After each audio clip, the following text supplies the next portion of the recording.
Okay, well that's bad. So Pups just came in here and told me that this entire time I've been talking, no one's heard me. So that sucks because I've been talking for about 15 minutes and nobody's heard me. That blows. Okay, so yeah, we got a little bit of scuff, so hopefully, hold on, let me double check and make sure I'm being heard. We got a little bit.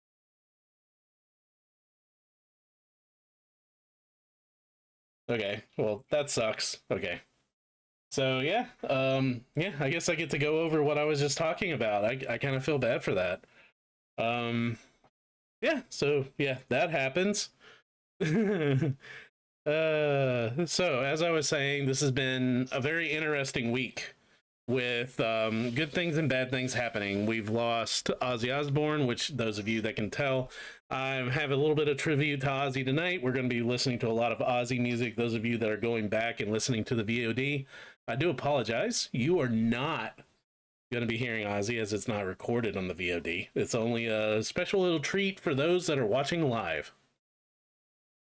But yeah, I mean, I growing up, and I'm going to repeat a lot of what I said about 15 minutes ago because I was not auditory 15 minutes ago when my mic wasn't picking up, which is absolutely fantastic, and I'm so happy that happened. Um, Sarcasm sign holding up right now. Basically, what I was talking about is with Ozzy. When growing up, I had that cool uncle. Like everybody had that cool uncle. I had that uncle that like nobody really liked in the family. He was a metalhead in the 80s. I was a child of the 80s. And he was the one that introduced me to Ozzy Osbourne. Like I had he had Ozzy posters, Ozzy records, everything. And Ozzy was my first foray or step into metal music, and that kind of evolved into where I am today. With I do still like rock. I like metal. I'm a metalhead. I also am a big Pink Floyd fan. Absolute favorite band of all time. And if it wasn't for Ozzy, I wouldn't have delved into that style of music, and I wouldn't have discovered Pink Floyd eventually and realized how much I love them. Also, along with Ozzy passing away, it seems that Hulk Hogan has died. I found out recently today, and Hulk Hogan, he wasn't on the top of like my heroes list, but he was an influence growing up. I wasn't a huge WWF fan, but I was enough of a fan that I was aware of it, and I watched it growing up. I stopped around the time that I guess Undertaker came up on the scene, but Bret the Hitman Hart and the Bushwhackers and Hulk Hogan, all of them. Yeah, I love that. Like especially Macho Man Randy Savage. I was a big fan of Macho Man Randy Savage because he just doesn't take himself seriously. I'm not going to get into that conversation again that I was having with nobody, just myself. So with that being said, um, some good news here on the channel.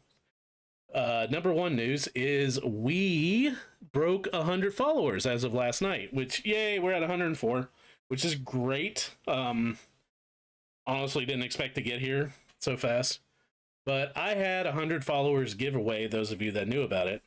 I had a little picture of it up on my About Me section, but basically once we hit 100 followers, I was going to paint this Jason Voorhees bust that I have from Blackheart Bust Studio or Model Miniature Studios, and I was going to paint it and give it away to one of the random people on my followers list. Now, that doesn't mean if you join after 100 that you're not eligible. It's basically by the time I get done with this thing, whoever's in my followers list, if you follow now, you're entering into this raffle.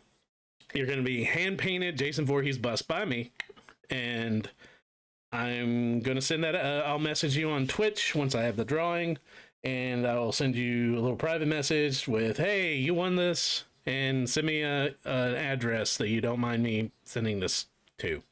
Basically, someplace safe because I don't really want to know where you live in case something happens. So we'll figure that out. That's a bridge we'll burn when we come to it. But also today, I'm kind of excited. This is a last minute thing that I kind of threw in. If those of you that have read the title, they D&D Beyond and Wizards of the Coast have released a new supplement called Cthulhu by Torchlight, which brings the Call of Cthulhu, which I don't know if you can tell, I'm a little bit of a Lovecraft Cthulhu fan. Um, I don't know why you might think I am, but I am. So I purchased the book as soon as they said it was available today. Now, that being said, Sandy Peterson, who is those of you that are aware, he worked with Doom back in the day, the video games. He's done a lot of board games. He has a lot to do with board games. Phenomenal writer. He does a lot of stuff with Cthulhu. He has a epic board game called Cthulhu Wars, which is, if you are a fan of Risk and Lovecraft, it's right up your alley. It's very fun. I do have a copy of Cthulhu Wars. Nobody plays it with me, sadly. But yeah, it's a really fun game. But with Sandy Peterson, a few years back, he had a Kickstarter that released a 5e supplement that was not an official supplement. It was a third-party supplement that was Call of Cthulhu 5e that brought it into the fantasy realm of D&D. Now, there was a lot of good ideas, a lot of bad ideas, but a lot of good ideas that brought new races, new subclasses, new everything. But it wasn't an official supplement.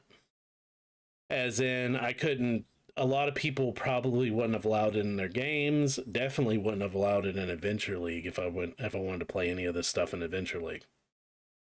However, as of today, Cthulhu by Torchlight's been dropped, which is a fantastic book from what I've read so far. Brought in a lot of interesting things. It brought in a bunch of new subclasses, a bunch of new spells, a new background with some new feats attached to it. It's very interesting, and it makes me happy because it's an official D&D Beyond and D&D release. That it is an official supplement, which means it's pretty much legal in games. Which the DM always has final say, of course. But playing in Adventure League, or anything like that, you can kind of argue now, hey, it's Cthulhu's official. I can play it. And some of the stuff they have is like absolutely awesome. I'm not gonna lie. So I was debating what I wanted to do, whether I wanted to paint tonight, which we'll probably get around the painting. And so I wanted to paint tonight, and I also wanted to go through this, which is something that I kind of been wanting to do for a while, is go over D&D stuff and talk about it.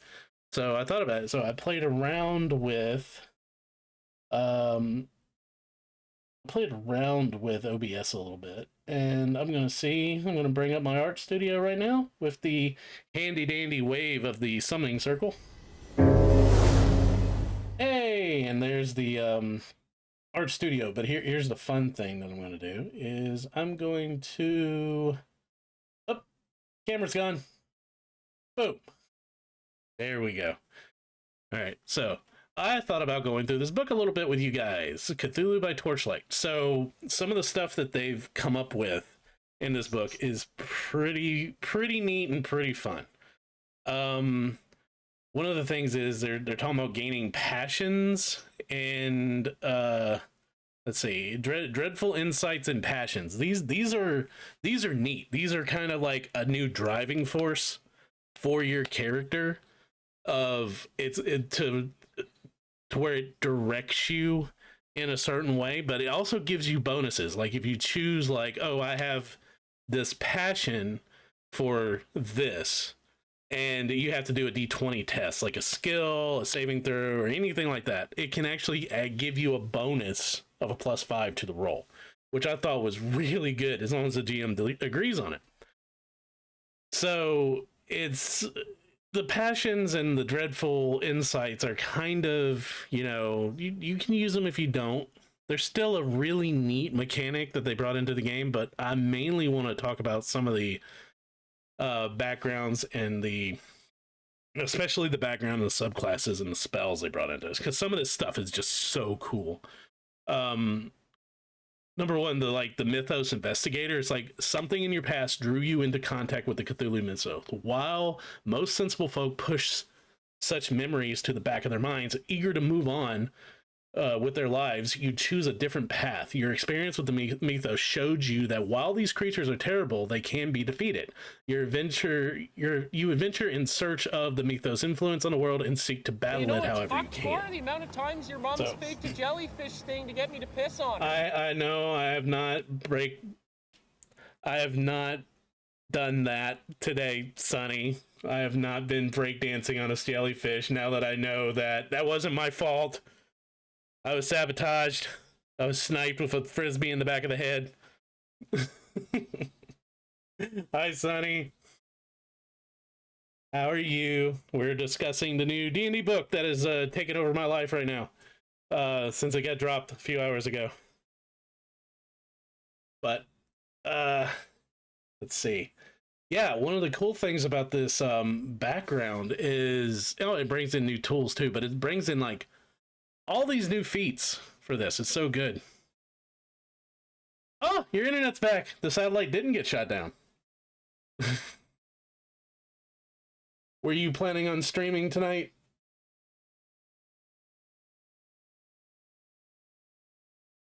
Oh, awesome. So hopefully you can get actually wired internet. What is this, your third Peak collab in a week? You're going to be an expert by the next time we play.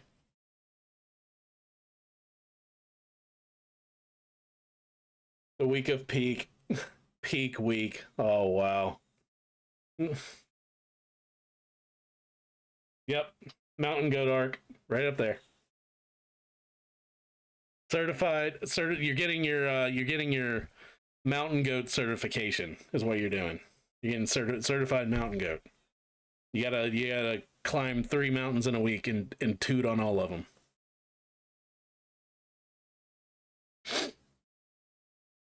So I expect it to be as chaotic as our run last night. Nope, don't drop the deuter, and hopefully you find the deuter of the apocalypse again. I hope you have a lot of fun doing it. So let's see. You gain 2 proficiencies in your choice, tool proficiencies, and it also brings in some really neat new tools like fingerprint kit, which allows you to capture the details of a fingerprint, which that can be pretty cool. And also witch board. A witch board is a slate of wood, so basically a Ouija board. Common alphabet. You can use it to contact ethereal creatures, allowing limited conversations with. That sounds fun. As a DM, that sounds really fun. Let's see. Yeah, the feats that they bring in, class-specific feats for the Mythos Investigator, sounds really freaking awesome. Some of them do. You confront a horror from beyond this world or spawned by terrible magic. It disregarded you as a puny mortal, but it learned its mistake the hard way when you sent it back to wherever it came from with good old-fashioned muscle courage and a really, really large axe.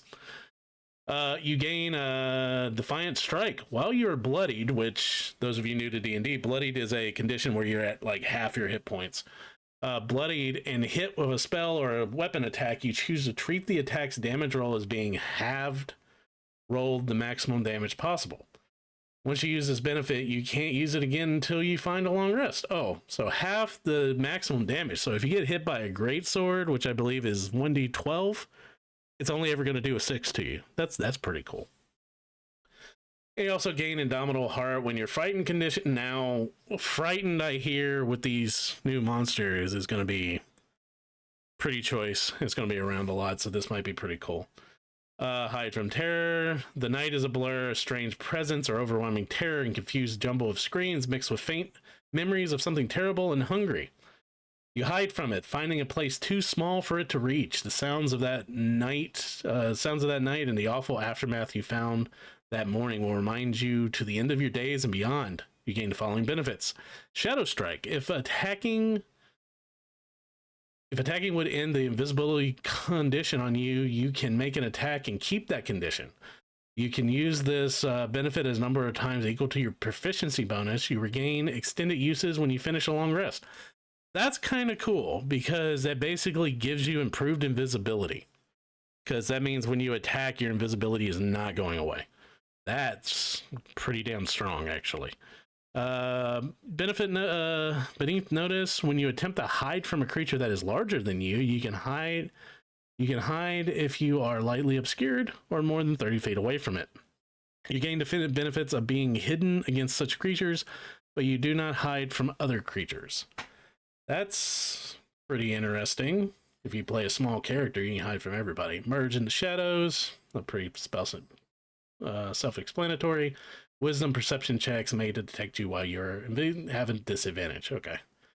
Pierce the illusion. You came across something strange and awful, made all the more terrible by its hidden nature. A town might have seemed innocent until it dragged unwitting visitors to their careful, tended sacrificial garden, or the family that took you in on a dark, stormy night were actually hungry cannibals. You survived because you saw their disguise and escaped or struck first. You gained the following benefits. Clear senses. If you have the charm condition, at the start of your turn, roll a d20 or higher, then you no longer have that condition. That's cool. You can break a charm pretty easily. But no bonuses. I kind of like that. You don't get bonuses to it. It's just a flat, high or low roll. That's kind of neat. Ear for falsehood. When an NPC speaks to you, you can use the ability to determine if they are lying. You learn nothing about the truth they conceal or why they are lying. It's simply that knowingly is a knowing falsehood in their statement. You can use this benefit a number of times equal to your proficiency bonus. You regain expended uses when you finish a long rest. Subtle interrogation. You gain the advantage on insight checks against creatures that you are speaking with. Okay, so an inquisitive rogue with this feat would be fucking broken. That's all I've got to say right now. As I hear Pups coughing in the other room, hearing me, because she could be sitting in here and making snide comments, I guess. So, let's see. This one I read earlier. Open the gate. You didn't mean for things to turn out this way. You were curious and perhaps ignored a few signs, but it's hard to take ancient curses seriously. Musty old books say a lot of things, and most of them turn out to be mere fables. Most of them... I'm sorry. Allergies. The one book you read turned out to be the key to unleashing some ancient evil. Now it is in this world, and it's up to you to find it and send it back. You gain the following benefits. Delver into forgotten lore. You learn 3 languages of your choice. That's actually pretty cool, because there's not a lot of ways in D&D to learn new languages. And that's been like one of my biggest gripes, is that you don't really have access to, once after character creation, to learn new languages.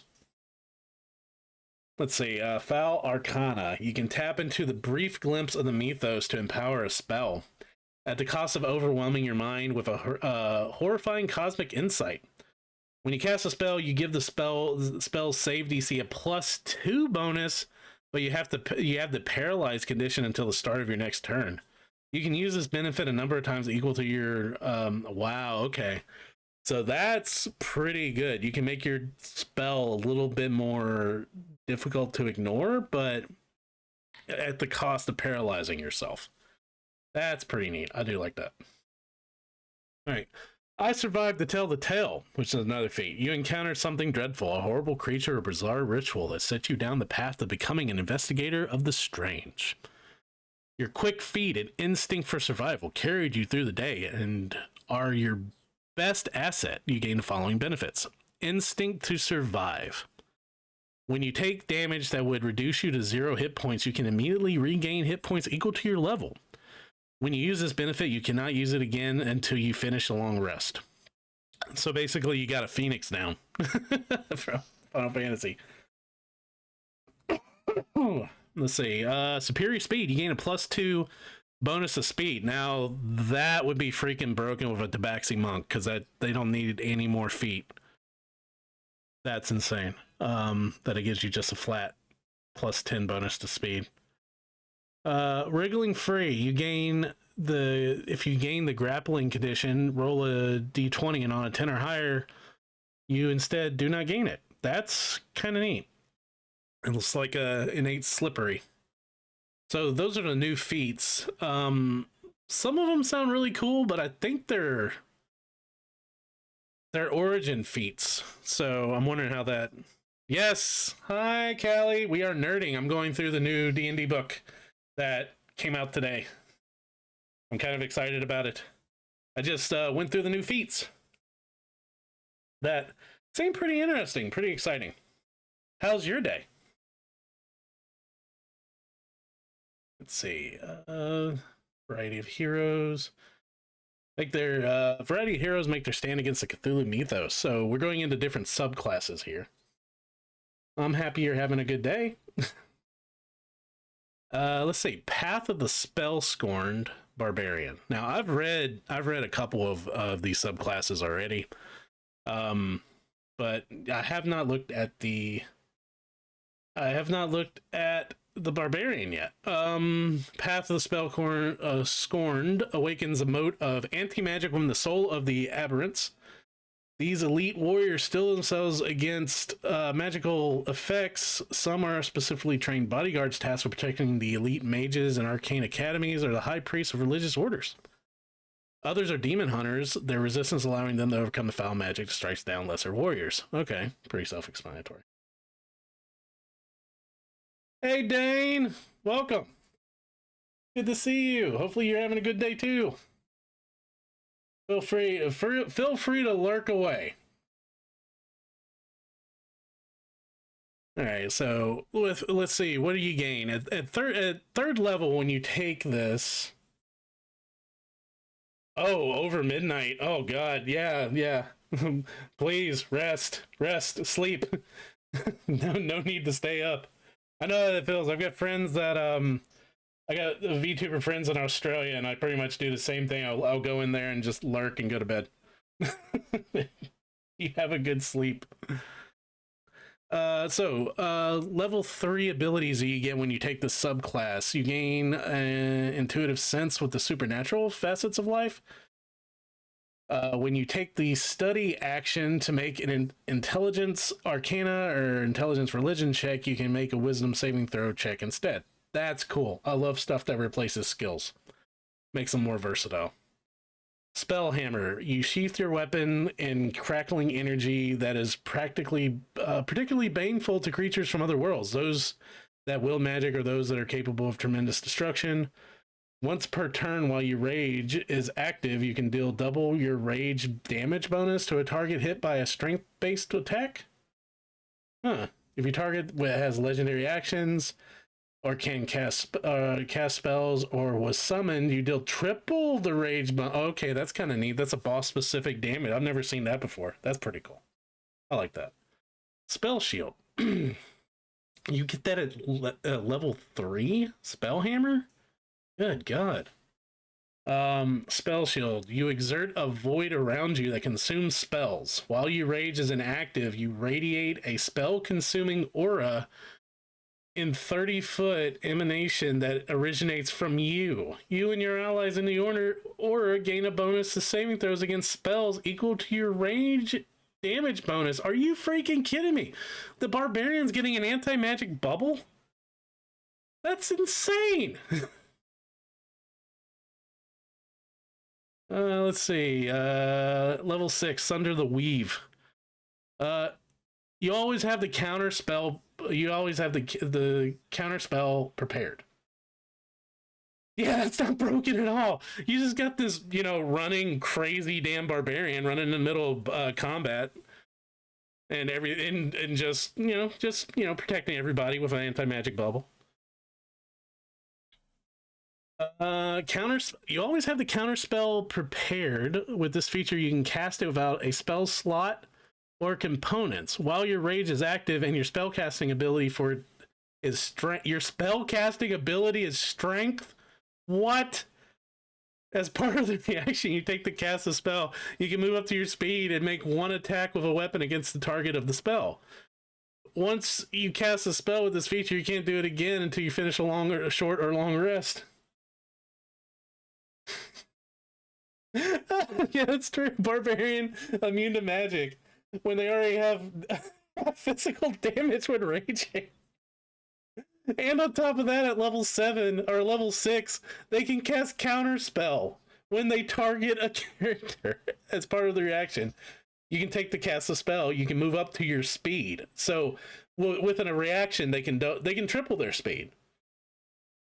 Yeah, well, no, yeah, they can double their speed because they take an action to do that, and yeah, so they get a free dash when they do this. That's so crazy.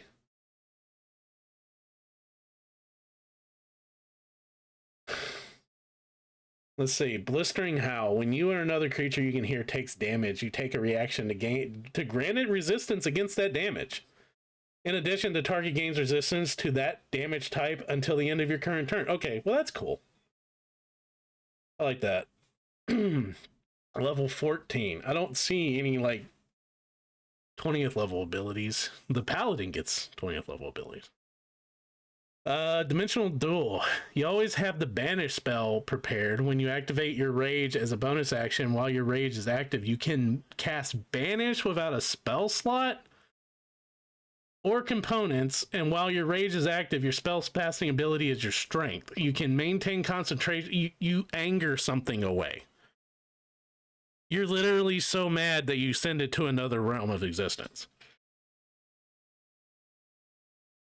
Your casting ability is your strength. You can maintain concentration while your rage is active. I was about to say that. It's like, technically you can't concentrate on shit when you're raging. You can target up to 3 creatures when you cast banishment this way. In addition, you can choose to pursue the creatures you... Wait, if you can choose to pursue the creatures you banish, if you do so, the targets you banish don't have the being incapacitated condition for the spell's duration, and you travel with them to the demi-plane. You're literally taking these creatures in combat going, yeah, you, me, this ring, 5 minutes. And you're like pulling them into another realm of existence to beat their ass away from their party. That is all you're doing as a barbarian. You're dragging the fucking kobolds into a closet and beating the dimensional closet and beating them to death with a baseball bat is all you're doing. The demi-plane is empty. It's an empty room 30 to 200 feet in each dimension. You choose when you cast this. You choose the sides when you cast a spell, and it's made of wood or stone, your choice. You must create enough space for you and the targets, or the spell ends. The room is filled with bright light. When the spell ends, if you traveled with any other targets, you and any dropped objects appear in the space you left or in the nearest unoccupied space. Okay, so I see a scenario with this where the barbarian runs up to a mage. They've got anti-magic on them. They crack the mage over the head, banishing them in the action, traveling with the mage into the pocket dimension that they choose. Let's say they make it out of wood or stone or whatever. They beat the crap out of the mage in the pocket dimension, and then once the mage is done, they just appear back in front of their party with their mage laying on the ground and all the items that the mage was carrying just laying around them. I don't know. That's pretty, yeah, that's pretty interesting, if you ask me. Okay, what do we have here? College of Drama. I mean, the bards don't need more drama. They really don't. Bards just don't need more drama. Let's see here.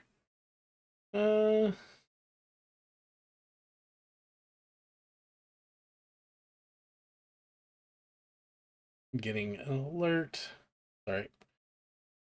Okay. Let's see. Bards tell tales in a variety of ways. Some sing, some dance. but it's through art that they share the sagas of ancient days. Bards of the College of Drama take a deeper approach to bringing the old stories to life with a combination of skill and magic. They alter not only their own appearance and voice, but that of the entire troupe. By becoming characters from legend, these bards inspire greatness in those who witness their performances. They rally their allies to impossible feats of perseverance, reminding their friends that the heroes of old faced worse and carried through to victory. Bards who adopt this specialization are particularly adept at infiltrating enemy organizations. Their magic allows their entire party to take on a role, giving the group the opportunity to blend in during a ritual or take place in a large gathering. Okay, so they're a disguise rogue. That's what it sounds like. Let's see. What do you get at level 3? You gain level 3, Tragic Hero. You gain performance. Sometimes comes at the cost to the artist. If you fail at a saving throw, choose other creatures you can see within 60 feet of yourself. Each of the chosen creatures gains a bonus to saving throws equal to your charisma modifier, which with a bard, that's pretty big. A minimum +1. Against the same effect that triggered the feature, potentially turning a failure into a success. So if the bard fails against it, he can basically give bonuses to his other party. That's I don't hate that. 1 life mini rolls. You use your magic and dramatic training to step into a role. As a bonus action, you can cast Disguise Self. With this feature, if you take on the appearance of a specific creature you can see, when you cast Disguise Self in this way, you can adopt the creature's mannerisms and voice. That's neat. Once you use this feature, you can't use it again until you finish a short or long rest. Okay, so you get a Disguise Self, but it gets a little bit of bonuses. You get to like act like the creature, or know how to act like the creature, plus you get to steal their voice. Okay. That's pretty cool. Stage direction. Level 6. You gain the ability to direct others as you inspire them, allowing them to make the most of your guidance. When a creature that can see you would normally roll one of the bardic inspiration dice. Hey, Drunken, how you doing, buddy? We're going through one of the new D&D books that came out today. Let's see, where was I? When you create when a creature that can see you would normally roll one of your bardic inspirations dice, don't roll the die, instead use the highest number possible for the die. Okay, that's cool. I'm fine with that. You can use this feature a number of times equal to your charisma modifier, minimum of 1. You gain expended uses when you finish a long rest. Okay, so you can do it multiple times.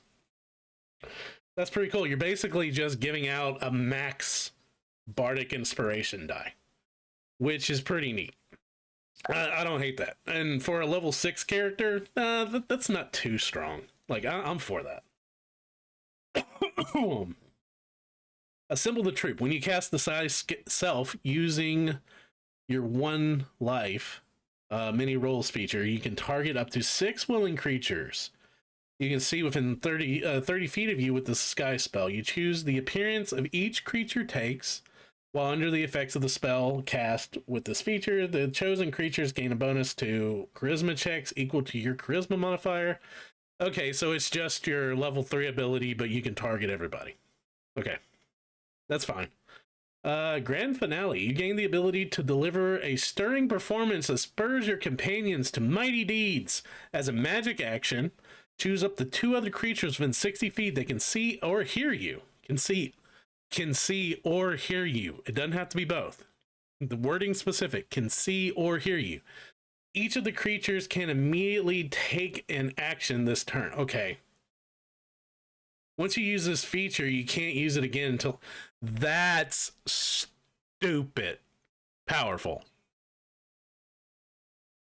So you just give them an extra action around. Think about how game breaking and like how clutch that could be. You got a fighter that already can, power action surge. By level 14 can already action surge, of course. and then you're just giving them another, giving the fighter a third action in a round. A round's only 6 seconds. Jesus. At least it's a one. At least it's a one and done for the day. I mean, it's not like they can use it multiple times, so I'm fine with that. Oh, I read this one. This one makes me so happy in my heart. A cleric of the apocalypse. These are the crazy guys with the signs on the side of the road. The world is ending. That's what that's what these clerics of the apocalypse are. They are the crazy motherfuckers that are like, Jesus is coming, or anything like that. This is what this class is. Let's see. Few gods embrace the apocalypse domain, yet in times of war, disease, and social upheaval, its clerics appear at the head of grim cults that proclaim the world's immediate demise. Devotees of the apocalypse domain are usually apostates and heretics cast from religious orders for their fanatical conviction to the end of all things. The exact origin of their divine power confounds the elders of established religions. Sometimes these clerics derive their powers from the gods of fate, doom, or change. More often, though, they seem to draw their powers from the collective gloom of a population facing disaster. Perhaps the world's demise is truly imminent, and these visionaries are found some way to tap into the apocalypse as it grows near. So that's a neat... So basically, people are sad, so you're a priest of that. That's interesting. Choose your alignment. Oh, that's neat. So it goes through the different alignments, and it tells you, like, why you would do. Like, if you're a chaotic alignment, each of us faces the apocalypse alone. We must find our path to make peace with the immediate destruction of all we hold dear. In these end times, laws, tradition, and restrictions mean nothing. We are entitled to live as we see fit. World's coming to an end, do what you want. Type of thing. Lawful. The apocalypse is at hand, but if you obey the dictates and the commandments determined by your order, you have a chance to escape. The gods will preserve those who are worthy, and you will know the worthy by their observance to the proper tradition, rites, and sacrifices. Okay, the first thing I thought of when I read that, if you've seen the movie The Mist, how quickly they turned, or read the book, how quickly they turned into a religious cult because of the end. They thought it was the end of the world, and they started sacrificing people to the monsters. That's that. That's what that is. Neutral. All things die, including the world. By cataloging the end times, perhaps we can preserve a sliver of our reality for whatever world arises from the ashes. But make no mistake, when the world ends, we will end with it. Oh my god. That's bleak. Okay, that's just evil. It isn't enough for the apocalypse to come to the world. We must hasten its appearance by culling those foolish enough to defy it. By doing so, the force behind the coming disaster will welcome us as instruments to preserve us after the end of the... Okay, that's followers of Cthulhu. There, guys. That's straight up. That's what Cthulhu followers believe. They believe, hey, if we help the big bad enough, we'll be spared.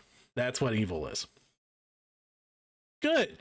The apocalypse is a cleansing event, one that will see the wickedness of the world wash away in favor of a new order. Our task is to spread knowledge of the righteous path. We must be... How does this sound worse than evil? Our task to spread knowledge of the righteous path. We must be patient and kind, for few wish to hear our message. But those wise enough to embrace our hymn will join us in the paradise to come. Okay, good. Good scares me more than evil. No joke in that. The good scares the crap out of me. It's like, who do you want to deal with? It's like, oh yeah, I'm an asshole because Terry over there is going to end the world, but if I beat your ass, Terry's going to like me. Okay, well fine. I'm going to beat your ass and I'm going to beat Terry. And then a bunch of like religious armored people come up. Yes, we believe that, the end of the world is taking place and we're here to cleanse you. It's for the greater good. Those guys scare the crap out of me. All right, level 3. You get at level 3 cleric spells. You Get your automatic spells: Darkness, Hellish Rebuke, Phantasmal Force, Thunderwave. All right, self-explanatory. Doom, which I know Doom is a new spell. Come on, D&D Beyond, get it together. I bought the book. That's the reason I can read this. Don't worry, we'll go into Doom later. Fear, Blight, Ice Storm, Anti-Magic, Anti-Life Shell, Insect Plague. Okay, all that's self-explanatory. Level 3, Visions of Annihilation. You gain the ability to foretell a creature's doom. As a bonus action, choose a creature you see within 120 feet of yourself. Until the start of your next turn, attack rolls against a creature has advantage. Your next turn. Okay, it just says attack rolls against the creature has advantage. So, that's not just your attacks. That sounds like you do it for your entire party. You can use this feature a number of times equal to your wisdom modifier, minimum of once. You regain all extended uses when you finish a long rest. So looking at that wording, you gain the ability to foretell a creature's doom. As a bonus action, choose a creature you see within 100 feet of yourself, 120 feet of yourself, until the start of your next turn. Attack rolls, it doesn't say your attack rolls, attack rolls against that creature have advantage. As a DM, that sounds like it's all attacks to me. That's stupid strong, especially when you can do it multiple times, because you can easily have a +3 to your wisdom by level 3. If you min-max, if you dump into your wisdom stat, you can have that. That's weird. All right, so we got an ad break coming up in about 5 minutes. So I'll try to get through the cleric at least real quick, and we'll do the druid when we get back. So Doom Song.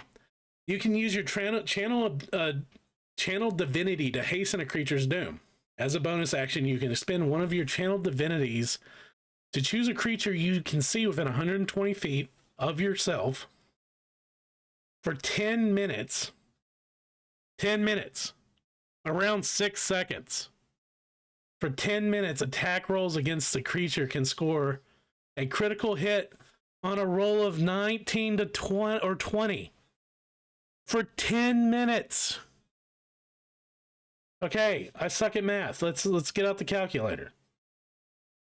All right, 10 divided by 6 is... Oh, wait. No, that's 10 minutes. Wait. I suck at math. I don't know. That's a lot of fucking rounds, okay? Anyone's better at math, and put it in chat. So, all will be dust. You can use your channel divinity, level 6 ability. All can be dust. You can choose your channel divinity to twist a creature's fate. As a bonus action, you can spend one use of your channel divinity to choose a creature you see within 120 feet of yourself. That creature has disadvantage on the next saving throw to make against your spells before the end of your next turn. Make against your spells. Okay, like I said, look at the wording. Your spells. It doesn't say your attacks. It says your spells here, but not your... So it is all attacks to me.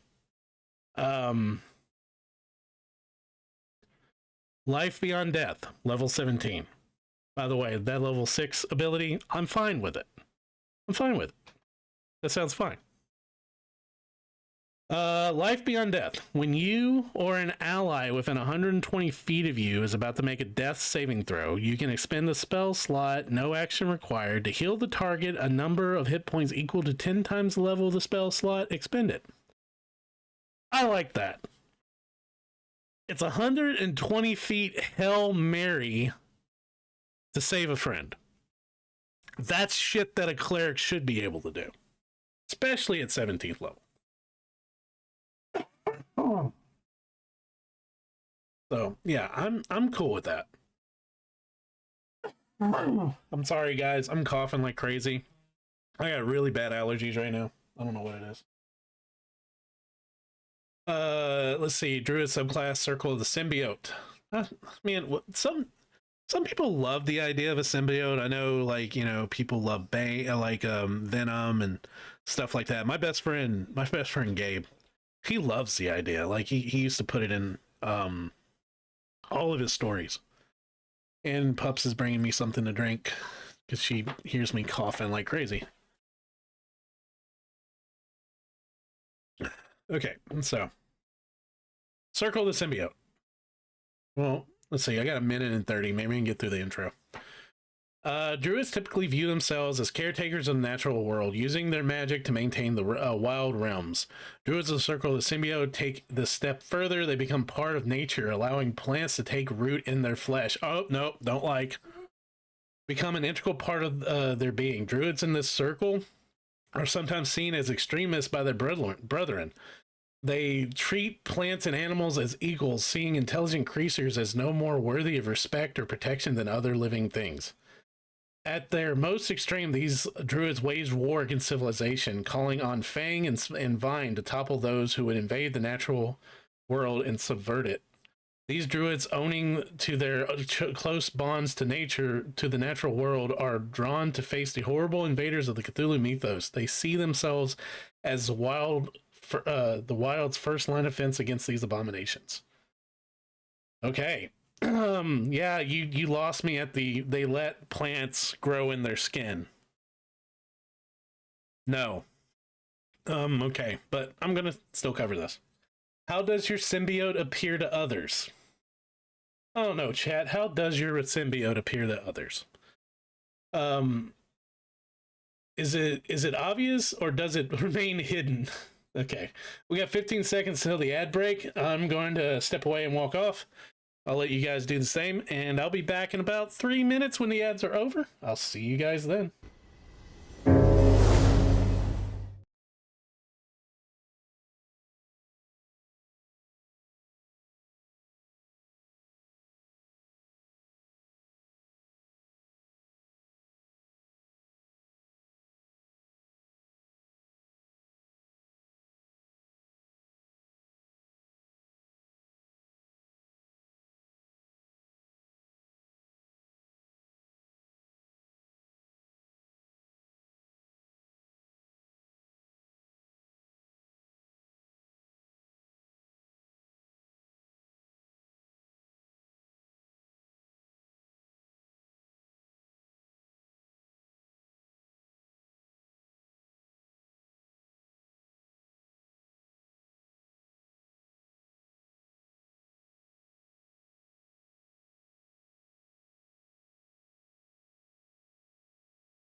All right, and we are back.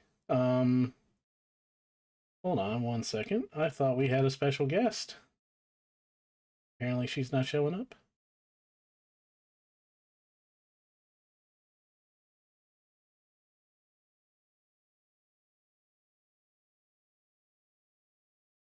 I don't know why.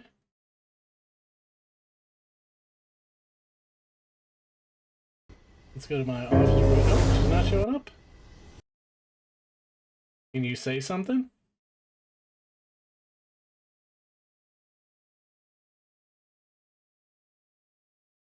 Oh no, she's not showing up at all. Something says she's muted. Are you muted?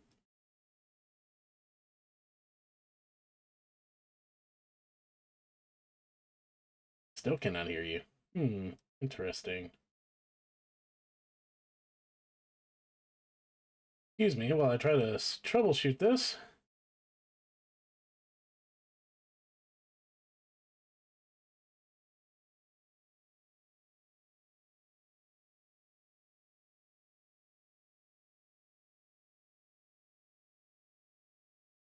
All right, say something now.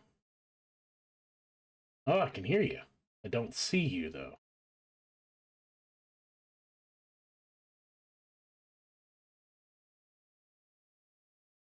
Can you hear me?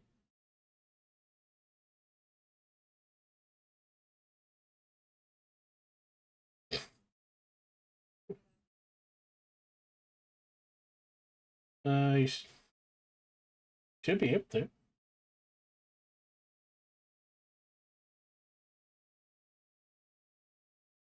Hold on. Let's fix this.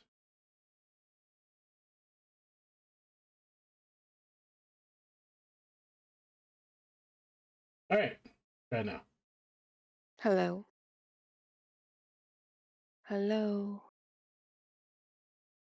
There you go. Okay. The only problem is I don't see your little PNG. That's okay. I can be your Cthulhu-esque rogue ghost.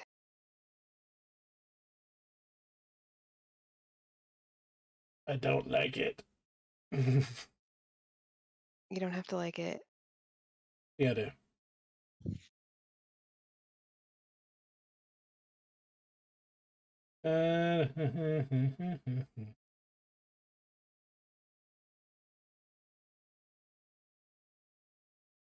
I want to try something. let's try this.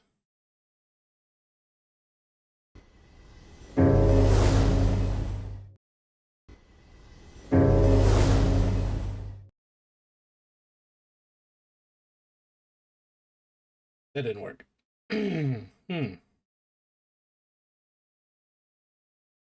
For real. It bothers me. It makes my brain itch. I'm sorry it makes your brain itch. Did you sign into Fugi? Fugi doesn't want to work right.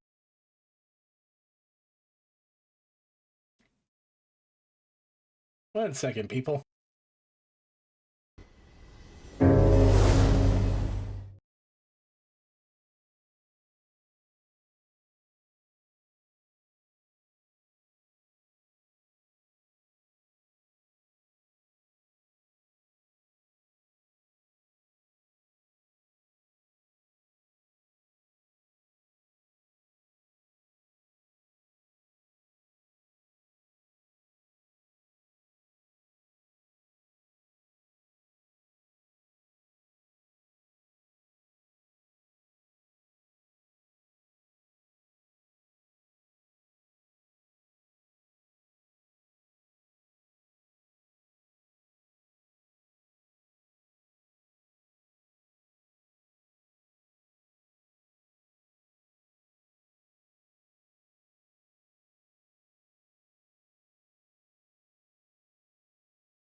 I don't know why it's not working, but apparently Pups is not showing up.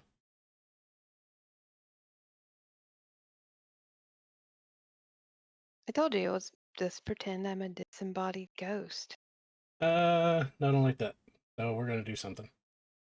No.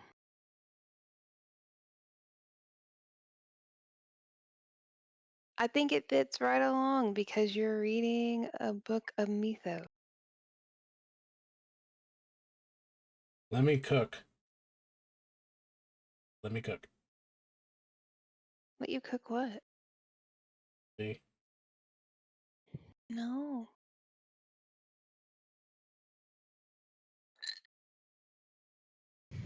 Oh my gosh. Why am I huge? Because you're huge in my heart. Aw.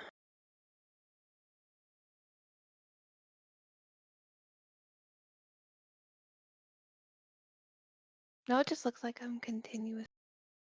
Yep. That's the best I can do right now. You're continuously yapping.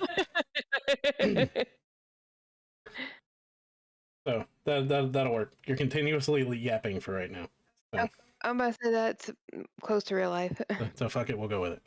All right. So as long as I'm being heard, which I believe I can, because this is the night of scuff apparently, and Pups is being heard, so I'll continue reading this. Let's see. We just talked about the symbiote druid. How does the symbiote appear on your body? Okay, that's a good question. You can roll or choose. The symbiote wishes to remain hidden. It slides into the folds of your clothes and seeks to avoid detection. To the observer, that's the first choice. Second is to an observer, your symbiote looks like a flower that you have tucked over your ear or in your hair. However, a close examination reveals the roots that have bored into your skull and into your brain. Oh gosh. Okay. Okay. Number 3, your symbiote lives just under the surface of your skin, forming a spiderweb pattern of roots and vines. Those who observe you for a time can see the roots shifting and moving.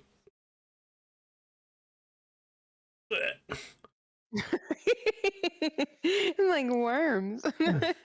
No, have you ever seen the movie The Ruins? No. Oh god, it was. Oh god, I don't even want to talk about it. It was horrible. But No, I'm gonna have to look it up. yeah, they had that. They were living plants that ate people, and they crawled into people's skins and underneath. Oh god. So, Ooh. number 4, your symbiote has replaced your hair, leaving you with a flowing mass of vines spilling onto your shoulders. During the winter, the tendrils wither to a brown color. In the summer, they burst into colorful blooms. All right. You have alfalfa fro. Your symbiote has replaced a limb. See, this is kind of cool. Your symbiote has replaced a limb, forming a sinuous tangle of woody roots woven like rope.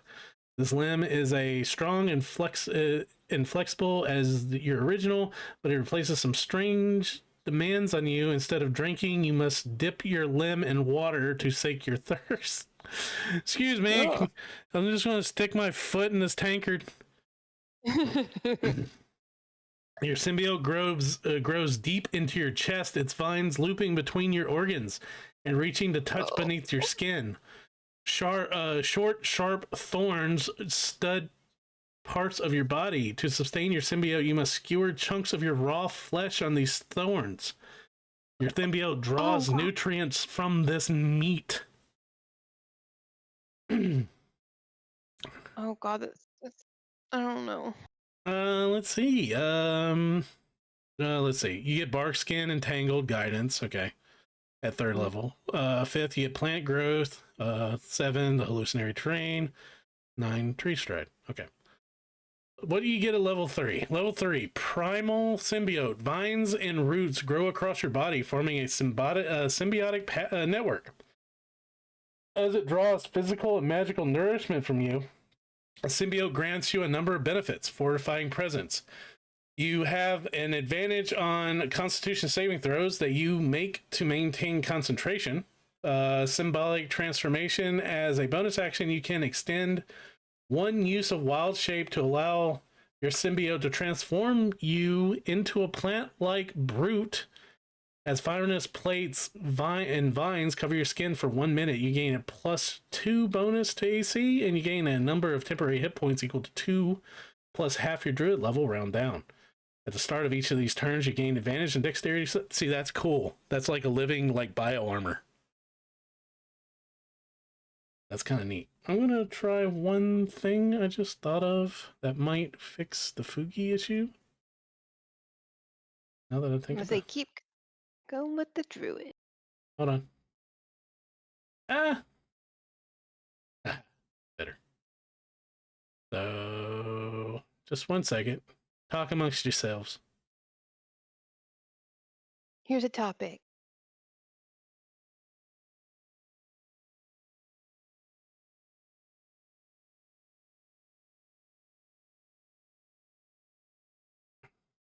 You said here's a topic and then you didn't say anything.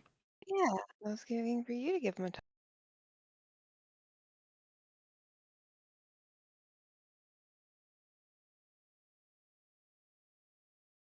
Does amaretto taste more like almond or cherry? Discuss.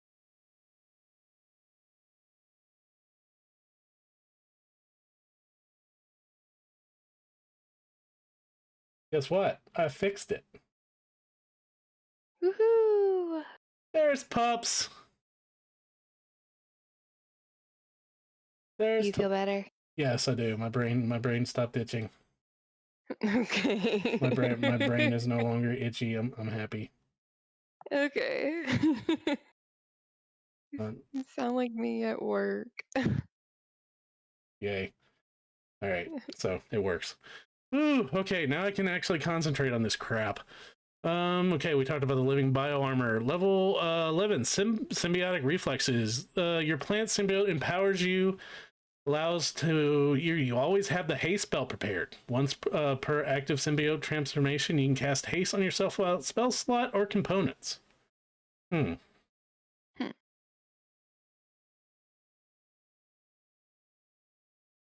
how many times can you do? Oh, so okay. So it's a haste spell. Neat. Survival instincts. While you are in mortal peril, your symbiote can attempt to move you to safety. While you have the incapacitated condition or take the dash, disengage, or dodge action, you can take the dash, disengage, dodge action, and you retain the benefits of the dodge action while you have the incapacitated condition. So your symbiote takes over when you're unconscious. And like drags you away. That's kind of funny. Surge of sustenance. As a magic action, you can expend one of your uses of wild shape to gain the benefits of finishing a short rest to yourself or a creature you touch. That's pretty cool. So you sacrifice a wild shape and it's a free rest. Once you use this feature, you can't use it again until you finish a long rest. Oh, so you would be a warlock's best friend. Let's see. Fighter subclass hero, just straight out hero. Entities of the Cthulhu mythos are terrifying, implaceable, and utterly inhuman. While those traits often make such creatures unbeatable, their inability to understand human capabilities can prove their undoing. Heroes are fighters who bring out the best in humanity. They are the beacons of hope, rally commoners against a shared threat. While their blades are deadly to the enemies, their words are encouragements to their allies, and their unflappable demeanor allows their companions to find courage and strength they never knew they had. Okay, so it sounds like a rallying fighter, which kind of neat. Level 3, bolstering presence. At the start of your turn, you can bolster your allies. No action required. Creatures of your choice within 30 feet of you can see or hear you regain a number of hit points equal to 2d6 plus half your fighter level. Round it down. You can't use this feature if you are incapacitated or in a condition. So it's creatures of your choice within 30 feet of you can hear can gain a number of hit points equal to... neat. You can use this feature a number of times equal to your charisma modifier, a minimum of once, and you gain all the expended uses when you finish a long rest. So it's like an area of effect heal for a fighter, which is kind of neat. Heroic effort. You also get this at level 3. You can seize the moment and turn the tide. You can take a reaction at the end of a creature's turn to move up to your speed and take one action with a weapon or unarmed strike. Then one ally of your choice within 30 feet of you that can see or hear you can also move up to its speed and take one action with a weapon or unarmed strike using its reaction. You can use this feature a number of times equal to your charisma modifier, minimum of once, and you gain all the expended uses if you finish one. Okay, that's neat. So that's like you're moving up and you can point at so and so moves up and does the same thing. Lead by example. If you are charmed, frightened, or poisoned, when you use your heroic effort feature, the condition ends on you. In addition, if the ally you targeted with heroic effort is charmed, frightened, or poisoned, the condition ends on it. Huh. So no saving throw, like straight up just ends. The condition just ends. Huh. Level 10, Inspiring Presence. When you use your Bolstering Presence feature, each of the chosen creatures gain a bonus of to D20 tests and damage rolls equal to your Charisma modifier, minimum of 1, until the end of your next turn. So, why are they doing a Charisma base for a fighter? I mean, it makes sense, but Charisma's a dump stat for a fighter. 14, level 15, Durable Presence. You now regain all expended uses of the Bolstering Presence feature when you finish a short or a long rest. Okay. Level 18, Mighty Effort. You use your Heroic Effort feature. You can now target up to 2 additional creatures instead of 1. Okay, that's pretty sick. That's pretty cool. It's kind of a hot take, but if I wanted to do something like this, I would just play a paladin. Because it's close to a paladin? Yeah, it's like the Wish version of a paladin. You know, it's like it's like a paladin light. Yeah, you can buy either Ritz crackers or the best value choice of Blitz crackers, and you know it's this. And that's a Blitz cracker. This is a Blitz cracker. This is like, oh, you want to be a paladin but not a paladin? It's like, I don't know. You want to be the paladin but not have to break the oath? Yeah, maybe, I don't know. Maybe I'm just not getting it. I mean, it's cool on paper, I guess. But like, if I was going to say, I'm going to play a hero, I'd rather play a paladin. But that's just me. I like paladins. Or if you want to play a paladin that can action surge, I can see that. Monk, Warrior of the Cosmic Balance. Warriors of the Cosmic Balance watch the mystic paths of the world, the dimensional portals and arcane gates, and where eldritch horrors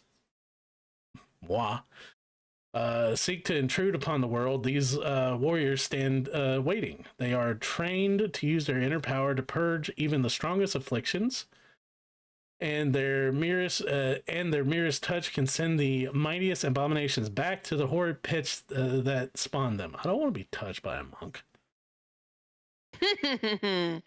Are you sure? Yeah, it's like touched by an angel. I don't want to be touched by him.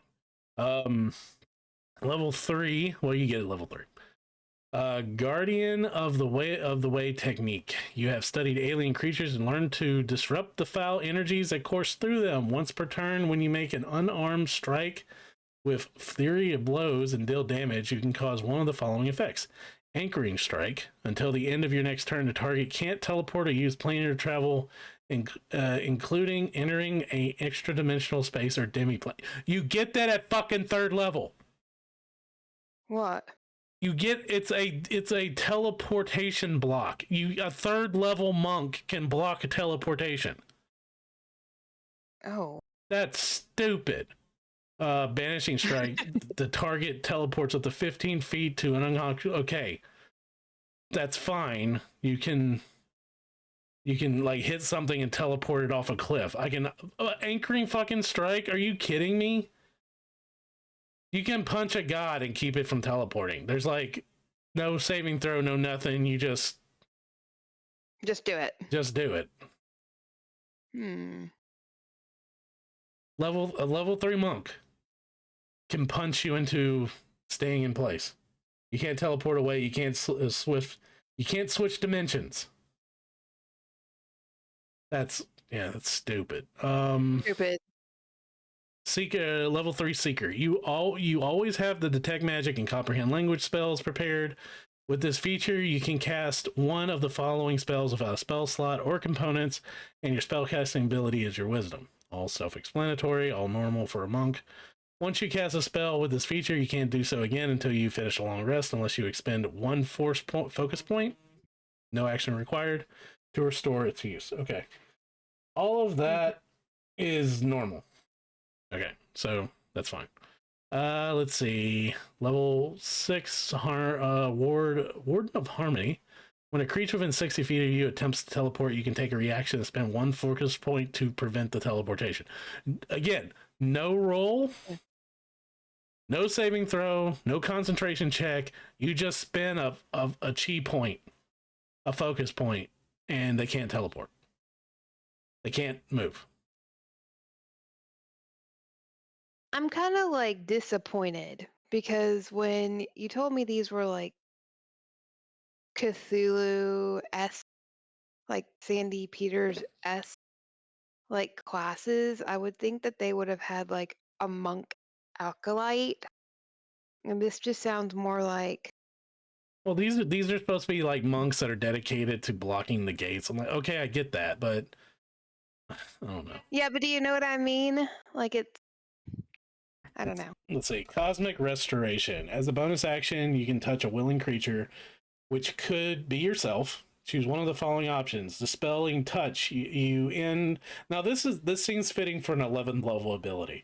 Dispelling Touch. You end all spells of your choice currently afflicting the target. Okay. Spells, not curses. That's specific, so that's cool. Like, you can't touch something and get rid of lycanthropy. So, Purging Touch. You remove one of the following conditions from the target. Blinded, Charmed, Deafen, Exhaustion decreases by 1. Frightened, Paralyzed, Petrifies, Poisoned, or Stunned. Okay, all that's cool. Once you use this feature, you can't use it again until you finish a long rest. You can also restore your use of it by expending 4 focus. Okay, that's cool. Okay, I'm fine with all that. Ward the Profane.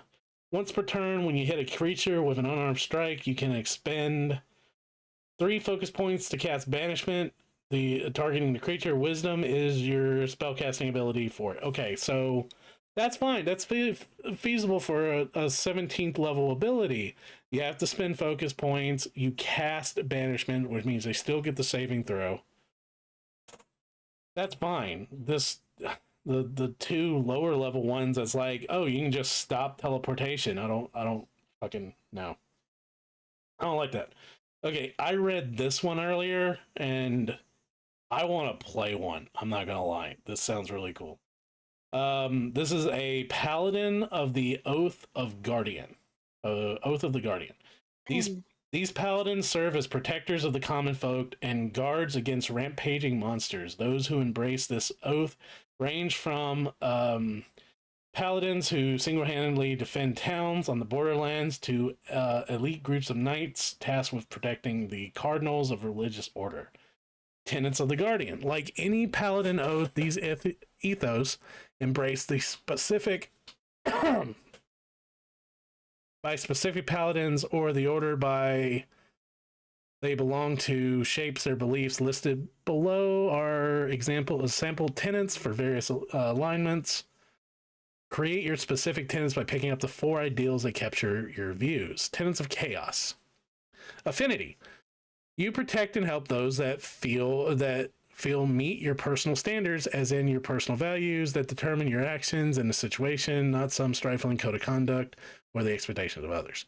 Beauty. Violence is inherently nihilistic act, one that always leaves the world duller, sadder, and less safe. By fooling those who would attack others and dealing them the justice they richly deserve, you preserve the wonders of the world and allow those you protect to grow and develop as they wish. Freedom. Violence is the tool of the tyrant.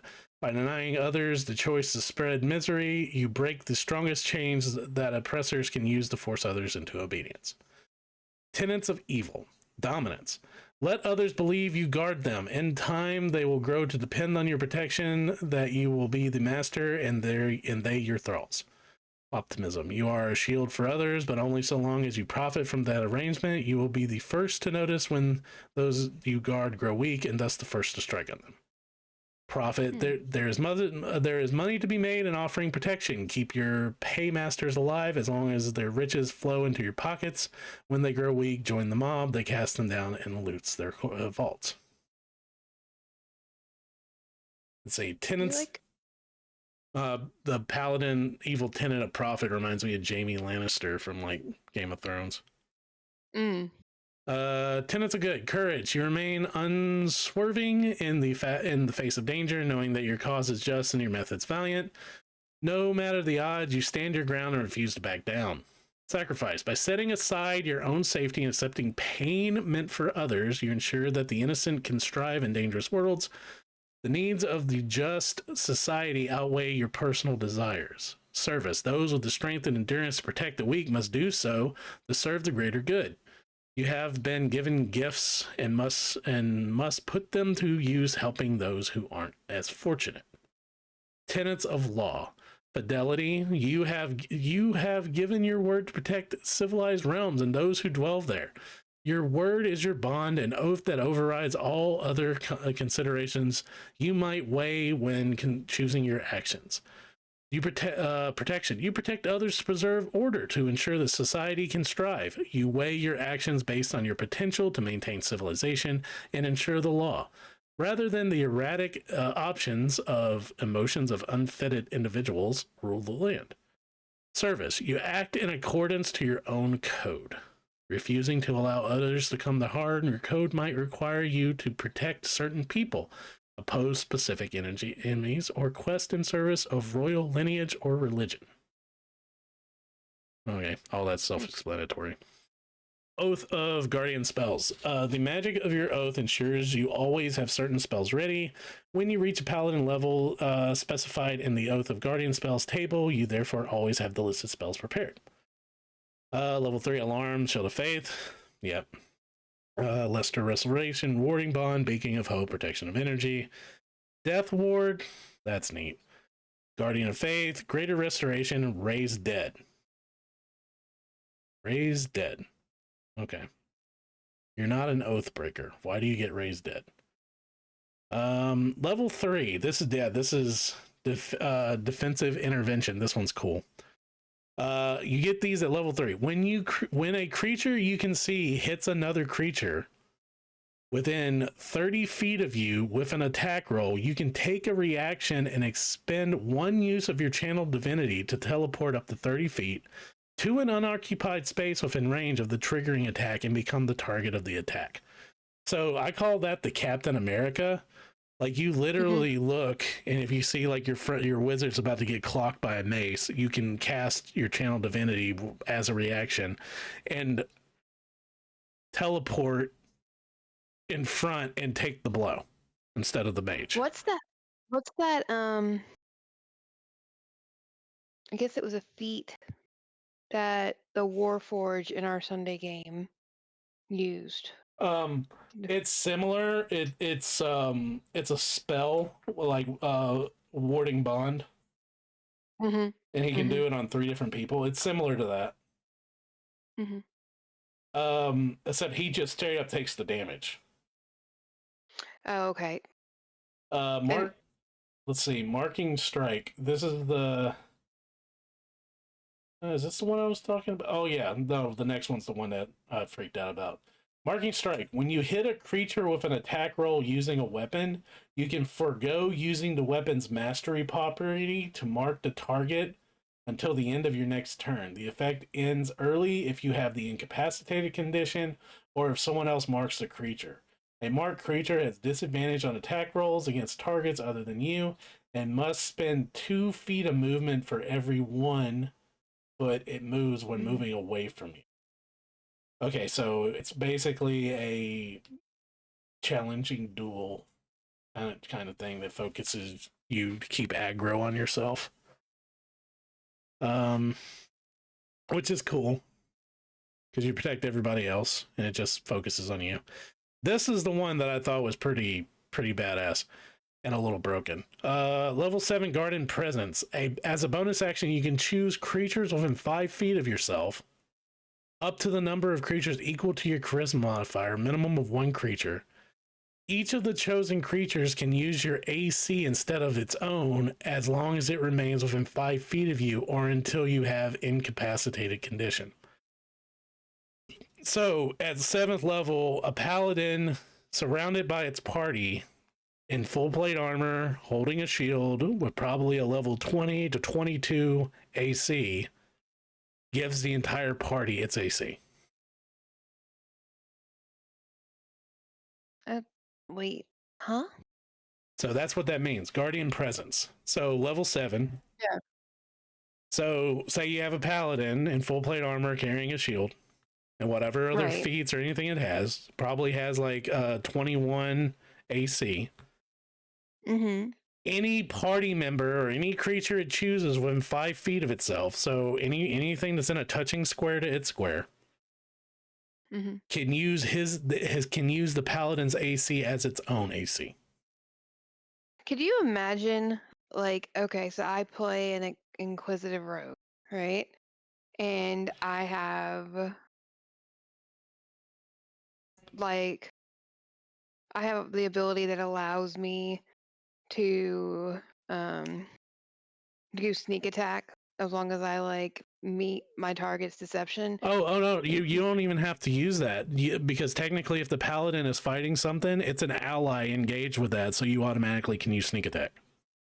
Okay, so let's just take like that one time we were fighting the dragon E thing, right? Literally, if I had a 22 armor class, I could just sit there with my sneak attack and become like a semi tank. Yeah, everybody becomes a tank. Yeah. Like, I mean, you've seen like my sneak attack. At one point, I did like 55 points of damage in like one hit. Yeah, literally. With the with inspiring, with Guardian Presence as a bonus action you can just do it. Like you could just make everybody a tank. Yeah, like you could just make everybody a tank. Everybody within 5 feet of you shares your AC. That is like ridiculous. That is like beyond ridiculous. And then that comes with inspiring defense. You can attack twice instead of once whenever you make an attack opportunity action. In addition, creatures of your choice under the effects of the Guardian Presence can attack twice instead of once whenever you make an opportunity attack. So not only do they get your AC at level 7, but level 7, when they make attacks of opportunity, they can attack twice. Oh, gosh. Instead of once.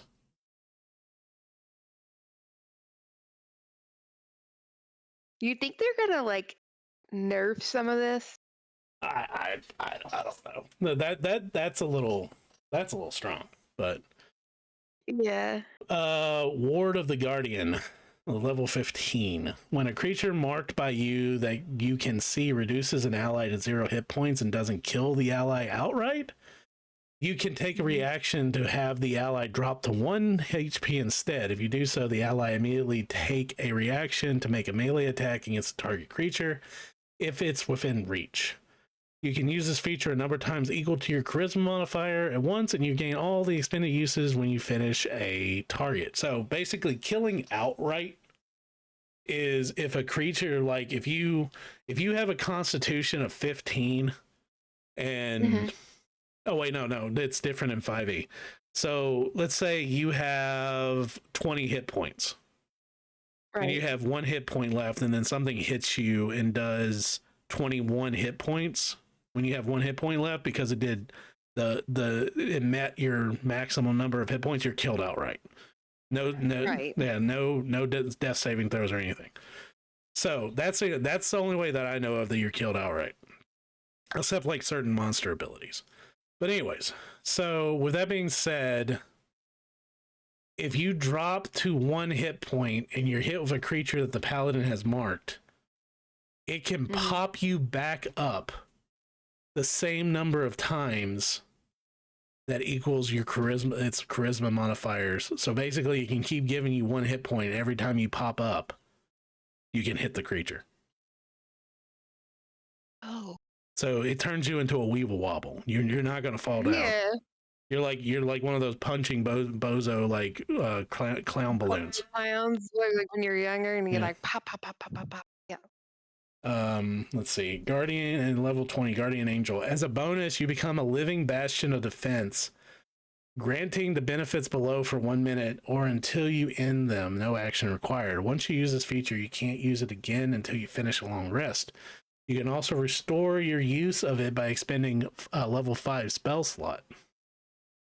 Okay. Walking Bastion. Your guardian presence become a 100-foot aura emanation. Creatures of your choice within the emanation can use your AC. So now at 20th level, which this makes sense. This is a 20th level fucking ability.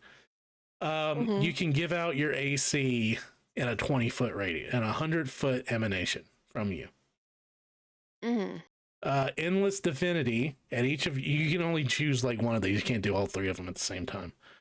Right. Each of your turns, if you have no uses of Channel Divinity left, you can give yourself 1. At each of your turn, at the end of each of your turns. That's cool. Supreme Punishment. You can use this ward of the Guardian without taking a reaction once each round. When you do so, you can't use it in this way again until the start of your next turn. Interesting. Let's see. Subclass. Why did they choose the stupidest looking image of an Eskimo? Where? On the book. Yeah, I can't see the S. Well, I can see like half the. So stupid. Let's see. Trail Wardens are rangers who have taken an oath. When they lead others into the wilderness, they swear to bring them back safe and sound, but they aren't mere bodyguards or tour guides. Trail Wardens only lead those that deem capable of providing the skills and abilities needed to ensure the horrible monsters and grinding conditions of endure the horrible monsters and grinding conditions of an expedition. Far from civilization's protective grasp, there is no room for dead weight. A single mistake can cost the lives of an entire party. Trail Wardens are known for their harsh attitude towards others. Some Trail Wardens believe that they must bring the realities of the wilderness into civilization to prevent the careless from joining those expeditions and endangering the group. But once in the wilds, they become nurturing, protective, and insightful as they guide their charges safely through the dangerous territory. So you're a scoutmaster. Let's see. At 3rd level, you get Good Berry, Pass Without a Trace, Spirit Guardians, Guardian of Faith, and Mass Cure Wounds. Okay. Level 3, Coordinated Attacks. You have an innate spell casting. You have innate understanding. You have innate understanding of coordinate teamwork. It is represented by your teamwork die, which is used in powers you have for your subclass. A teamwork die table shows the die size when you reach certain ranger levels. At the start of your turn, roll your teamwork die and use the result for it until the start of your next turn when you re-roll. Coordinated attacks. When another creature you can see hits a target in the attack roll, you can take an action to roll your teamwork die and add the number rolled to the attack's damage against the target. The damage is of the same type than the original attack. Coordinated tactics. You gain your allies' ability to harmonize their positions on the battlefield at the start of your turn. After you roll your teamwork die, you can choose any number of willing creatures within 60 feet of you that you can see. Each of the chosen creatures can take a reaction to move up the number of feet equal to 5 times their number rolled, or up to the speed, whichever is lower. The movement doesn't provoke attack of opportunities, action, and ignores difficult terrain. Okay, so it's just teamwork tactics bullshit. I hate to say that. It's like Rangers are always so boring. Rangers used to be cool. But yeah, I'm not. So you get a teamwork die, which it can add damage or movement. But okay. Let's see. Level 3, lead the way. When you make an ability check with a skill proficiency in which you have expertise to succeed, you must choose other creatures within 60 feet of yourself until the start of your next turn. Each of the chosen creatures gains a bonus to the same check equal to the roll of your teamwork die. So basically, you're rolling a die at the beginning of each round, and you're able to give that bonus out to people. Just like at random, or just whoever, like at whoever you want, or Anyone within 60 feet of you, it sounds like. You can choose other creatures within 60 feet of you. Level 7, Tactical Assault. Your ability to direct the movement and attacks of your allies improves. Each ally you choose with your coordinated tactics feature can see or hear you gains one of the following benefits of your choice. Guardian Maneuver. Until the start of your next turn, the first time the ally takes damage, they can reduce the damage taken by the rolled number on your teamwork die. Okay, so your teamwork die can provide damage reduction or temporary hit points, however you want to look at it.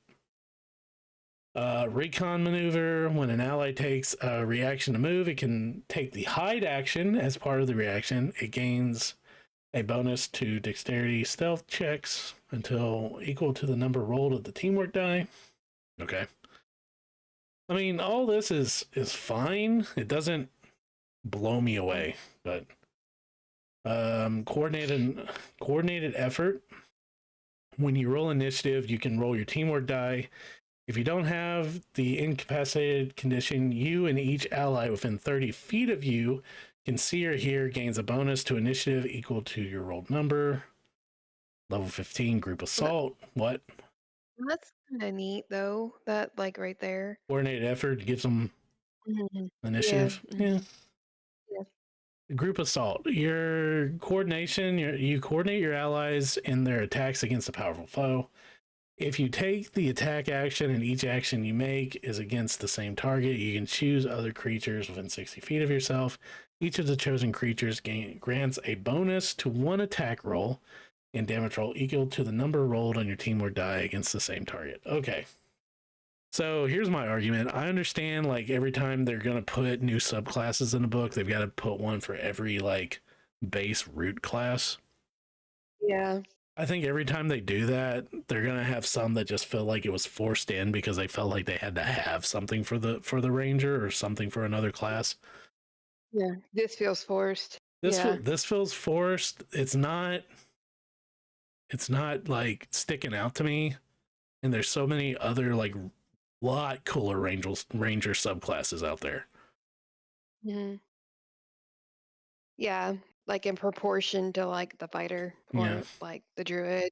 Yeah, this just kind of feels like. Yeah. Okay, here we go into what the only thing you care about. Rogue. Woohoo! Yay! Okay, hand it to me.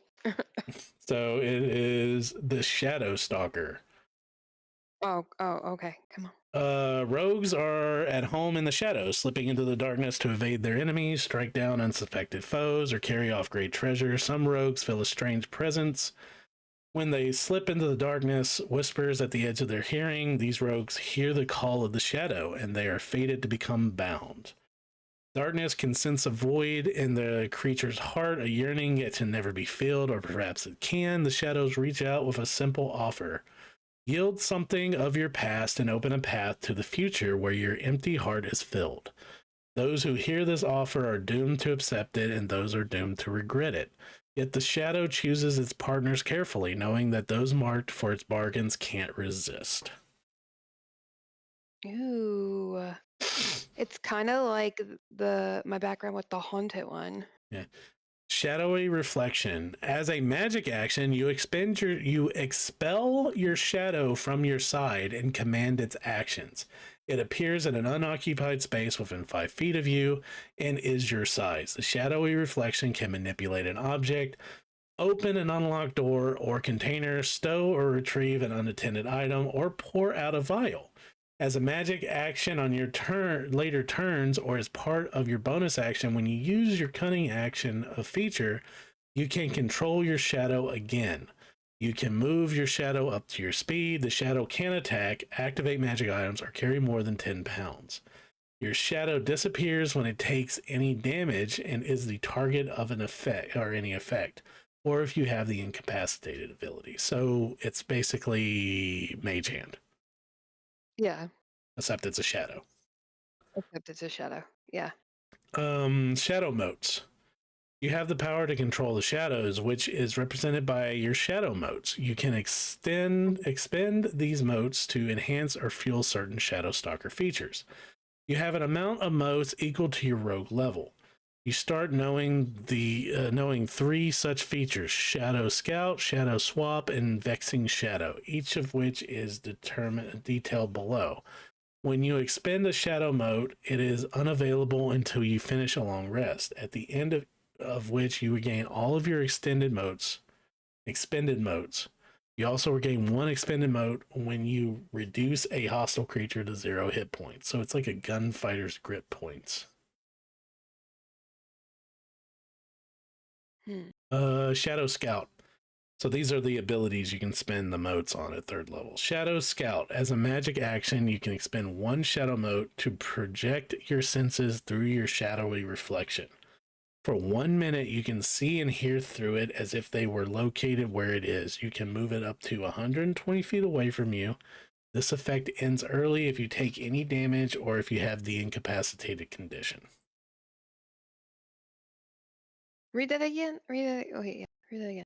It's Shadow Scout. As a magic action, you can expend 1 shadow mote to project your senses through your shadowy reflection. For 1 minute, you can see and hear through it as if you were located where it is, and you can move it up to 120 feet away from you. This effect ends early if you take any damage or if you have the incapacitated ability. Okay. That is, I'm not gonna lie, that's pretty neat. I'm not. It's just a wizard eye. Yeah, but it's For a rogue, it for just, a rogue. yeah, Yeah. it's just a wizard eye. Shadow Swap. When you use your cunning action feature as part of that bonus action, you can spend 1 shadow mote to swap places with your shadowy reflection. You teleport to its space and it teleports to your space. If you appear in an unoccupied space, you are shunted to the nearest unoccupied space and take force damage equal to the number of feet you have moved. Ooh. So it's like I forget the name of the fighter class that can do it, but there's a fighter class from Critical Role that allows you to create an image of yourself and you can swap places. Oh, I know what you're talking about. Yeah. Vexing Shadow. Immediately after you hit a creature with an attack roll using a weapon and your shadowy reflection is within 5 feet of that creature, you can expend 1 shadow mote to gain the invisibility condition against the creature until the end of your next turn. So that's like that's kind of neat. It's kind of free invisibility. Your shadow blinds them. All right, level 9, Shadow Succor. You can weave shadows to intercept an attack and direct it harmlessly into the void of darkness. When you use your uncanny dodge feature, you can reduce the attacker's damage against you to 0. Once you use this feature, you can't use it again until you finish a long rest. That reminds me of the second Vampire Hunter D movie. Which part? Where the bounty hunters that are after the girl that was kidnapped, well, they thought it was kidnapped by the vampire, the one that D's after, when they're when they're in the graveyard, they face the rogue that goes in and out of the shadows, and at one time one of them shoots a crossbow at him and he opens up a shadow and the crossbow bolts just go harmlessly through the shadow. Right. That's what that reminds me of. Yeah, that Shadow Rogue, it probably inspired this, I think. Yeah, that's what I was about to say. I was like, similar? Yeah, very same. Very similar. Let's see. True Shadow. Your shadowy reflection gains the ability to become level 17. Shadow reflection gains the ability to become a deadly close of you. I mean, deadly close of you? As a bonus action, your shadowy reflection transforms into an exact duplicate of you. For 1 hour, your shadowy reflection becomes for 1 hour substantial. Whoa. And you can have it attack, hit, hide, utilize action by controlling it with your shadowy reflective feature. Its attack action uses the game statistics, including class features, feats, and weapons. It vanishes when it is reduced to 0 hit points. When you make an attack roll against a creature within 5 feet of the duplicate, the attack roll has advantage. Once you use this feature, you can't do it again until you finish a long rest. So you literally make a copy of yourself. Okay, so you said a round is 6 seconds, right? Yeah. Okay, so there's 60 seconds in a minute, and then there are 60 minutes in an hour. And then it's a lot. Okay. That's like, yeah. I don't know. I mean, yeah. All right, let's see. Sorcerer of the Hungering Darkness. Ooh, I like that picture. Is that a cat? That is a bug. that is okay. Wait till I read you the warlock here. Soon. You'll like the warlock. When sorcerers first manifest their abilities, they sometimes describe the experience of a slumbering portion of their identity waking up, a sudden understanding of their true nature. Other sorcerers aren't so fortunate. The magic within them crawls at their souls and pushes at their mind. It is like a hungry beast, always ravenous, never satisfied despite desperate efforts. These poor spellcasters are living gateways to the realm of darkness and gloom, a place said to serve as the source of all undead. Sorcerers of the Hungering Dark are conflicted victims of their own power. They wield mighty spells, but by using their magic, they create a bridge that allows horrid creatures to step into this world, even if for only a moment. When you reach, let's see, you get level 3, Confounding Shadows, Darkness. Okay, that's 3 new spells. We'll read later. Confounding Shadows, Darkness, Tide of Darkness. Oh wait, that's 2 spells. Confounding Shadows, Darkness, Tide of Darkness, and Umbral Tendril. Fear, Shadowy Eruption, Black Tentacles, Greater Invisibility, Misled, Summon Shadow. Shadowed Soul. The darkness within allows you to push away the light. You gain dark vision with a range of 60 feet. If you already have dark vision, its range increases by 60 feet. In addition, you can see through a magical darkness you create within your innate darkness feature, unless you have blinded or incapacitated condition. Friends to Darkness. When you cast any spell from your innate darkness feature, you can choose a number of creatures up to your charisma modifier, minimum of 1 creature. A chosen creature can see through any magical darkness you create for 1 minute. Okay. Pure Darkness. When you cast any spell from your innate darkness feature... Oh, we have an ad break in 2 minutes, by the way, guys. Feature that creates an area of darkness, dark vision, or blind sight, can't see within the area of the spell. One with darkness. The darkness within you rolls with hunger and transforms you. You exist in a shadowy state between reality and darkness. On your turn, you have the invisibility condition and can't be perceived by true sight or blind sight. Wow, okay. You can teleport up to 30 feet to an unoccupied space you can see, but only if you haven't moved during your turn. And after you use it, your speed is 0 until the end of it. Okay, that's a fair level 18 ability. That's like was a good luck stone that you gave me that made me understandable. Yeah. Well, Let's see. And then, but this one you can teleport. Yeah. We got a minute 14. I'll go into the description of this. Warlock subclass, the Exalted Assembly of the Feline Court. Entities of the Cthulhu mythos have many enemies. Not all who learn of these terrible creatures fall victim to their promises of forbidden power. Across the cosmos, a grand conspiracy consisting of most unlikely of creatures, a court of intelligent house cats, seek to protect the world from the mythos.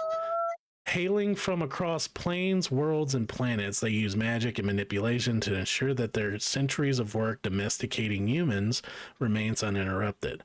For all their skill at providing food, warmth, and shelter, humans are all too prone to corruption, meddling in powers far beyond their grasp. All it takes is one fool with a forbidden book, and generations of work crumbles as yet another human civilization falls to dust. The exalted assembly of the feline court coordinates efforts to sustain and protect their servants. They forge magical pact with those who show the right mix of cunning, bravery, and etiquette. Oh my god, I love it! I love it! I never thought I would want to play anything but a rogue, but I love it.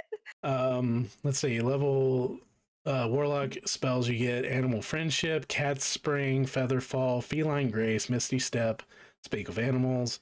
Level 5 haste, phantom panther. Level 7 freedom of movement, dimensional door, feline chaos, number 9, and telekinesis. We'll find What's out. a feline chaos? It's a spell. It's a level 9 spell. We'll figure it out. Oh, well, we are in an ad break, and we're going to take a break.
All right, so I'm back.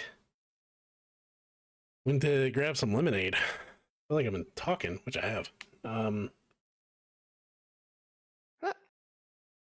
Okay, so we're talking about cat warlocks. Cat Warlock. So you gain a level 3. Let's see what you get at level 3. You gain the ability to speak with the words true. You gain the ability to speak with the world's true nobility. You can cast speak with animals without expending a spell slot. When you cast a spell this way, the only beast you can verbally communicate with are cats, though most cats are reluctant to converse with a creature as simple as you. Aw. Cat's me. Feline form. Your patron takes pity on you and gives you the ability to adopt a superior, more pleasing form. As a bonus action, you shapeshift into a cat, a tiny beast. You stay in that form for a number of hours equal to half your warlock level, rounded down, or until you reach this feature, or until you use this feature again. Have the incapacitated condition or die. You can also leave the form early as a bonus action. While in this form, you retain your personality, memories, and ability to speak, and following rules apply. Game statistics. Your game statistics are replaced by the beast stat block, but you retain your creature type. Hit points, hit point dice, intelligence, wisdom, and charisma scores. Class features, languages, and feats. You also retain your skill and saving throw proficiencies and use your proficiency bonus for them. In addition to gaining the proficiencies of the creature, if a skill or saving throw modifier in the piece stat block is higher than yours, use the one in the stat block. Spell casting. While in cat form, you can only cast spells that are on your feline spells feature. You can cast these spells without needing material components. In addition, if you have the invisibility condition from the hide action and cast a spell that doesn't target a hostile creature, you retain the invisible condition. Shape-shifting doesn't break your concentration or otherwise interfere with a spell while you've already cast it.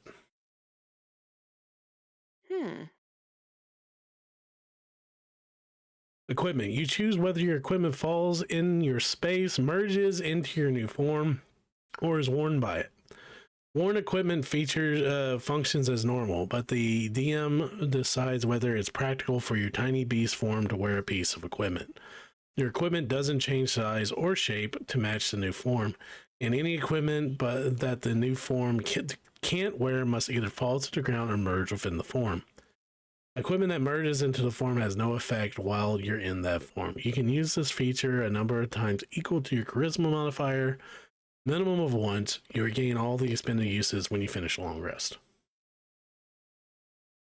Vexing. At level 6, you get Vexing Distraction. While you are in cat form, you can pass off the most destructive, distracting, and irritating behavior as cute or even adorable. As a bonus action, while in cat form, choose a creature within 5 feet of you, and you can see or hear. The target must succeed a wisdom save against your spell save DC, or be affected by one of the following effects on your choice. Annoy. The target has disadvantage on D20 tests until the end of your next turn. Confound. The target speed is reduced to 0 until the end of your next turn. Distract. A creature of your choice has total cover against the target until the end of the creature's chosen next turn. You can use this feature a number of times equal to your charisma modifier, minimum of once, and you regain all expended uses when you finish a long rest.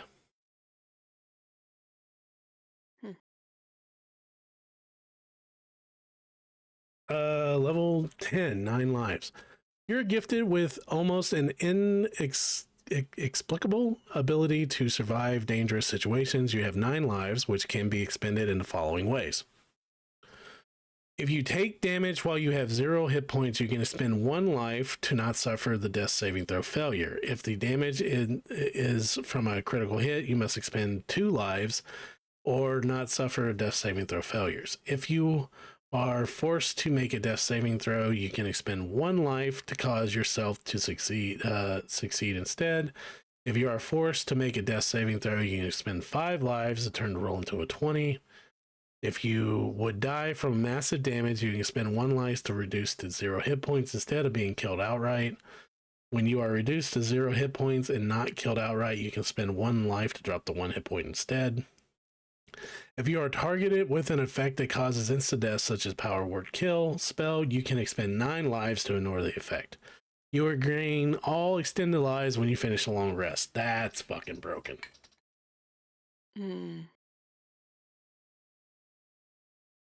Level 14, Summon Courtiers.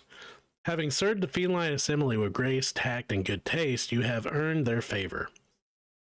When you take damage from a creature that is within 60 feet of you, you can take reaction to call upon the assembly's wrath.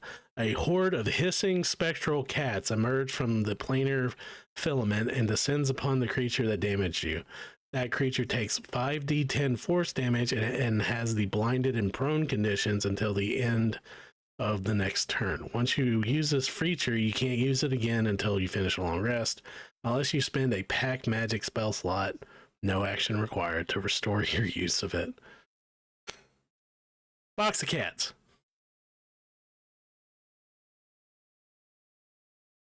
Okay. Last class. Bibliomancy. For a wizard. Bibliomancy? That's how you pronounce that. Biblio mancy. Bibliomancy. Books are a uniquely portable magic. Let's see. A spell book is a wizard's prized possession. Even the least experienced apprentice knows that each spell's formula must be carefully recorded, understood, and memorized to cast a spell properly.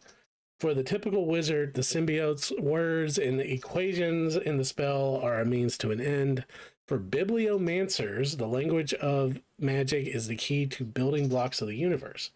This tradition believes that a spell's formula holds more than the gathering and shaping magical energy, that the underlying properties of reality itself are illustrated through a spell. By unlocking the mechanisms that construct spells, these wizards can slowly unlock the riddle of the universe. Level 3, Book Learning. You have an arcane connection to all books, be they tables or tomes, allowing you to unravel their secrets. If you touch an object containing a script for 1 minute, you learn a basic working knowledge of the script's contents, unless that information is hidden by a coded cipher. If the book or script is a magic item or magical object, you learn its properties and how to use it, whether it requires attunement or how many charges it has, if any. Oh. You learn whether any ongoing spells are affecting the item or what they are. If the item was created by a spell, you learn that spell's name. But it only works for books. Yeah, but still. Like, think of the library in the dream world where we were in. You just like it because that means you can touch smutty books and know the plot. I could just touch any book. Then I won't have to read it. Touch, know it all. You also get a level 3 edit spell. Choose a spell in your spell book that is level 1 or higher. When you prepare your spell, you can give it one or more of the following benefits. The spell save DC of the spell increases by 1. If that spell deals damage, you can change the damage type to a different one of your choice. If the spell requires a saving throw, you can change the saving throw to intelligence. Oh, that's neat. You can prepare the chosen spell multiple times, choosing different benefits for each preparation. Each modified version of the spell counts against your prepared spells. When you make these changes, you can alter the spell's name. For example, Burning Hands change to deal cold damage and required an intelligence saving throw might be called Mind Freeze. When you finish a long rest, you can change your chosen spell. When you change the chosen spell, the benefits to the previous spell end and no longer have the altered versions prepared. Level 6, Weaver of Words. You become a master of all words. You learn all languages available to characters in the campaign. Wow, you learn all. You know every language in the book. Yeah. At level 6, you literally know every language in the book. You know, every language, yeah. That's messed up. Okay.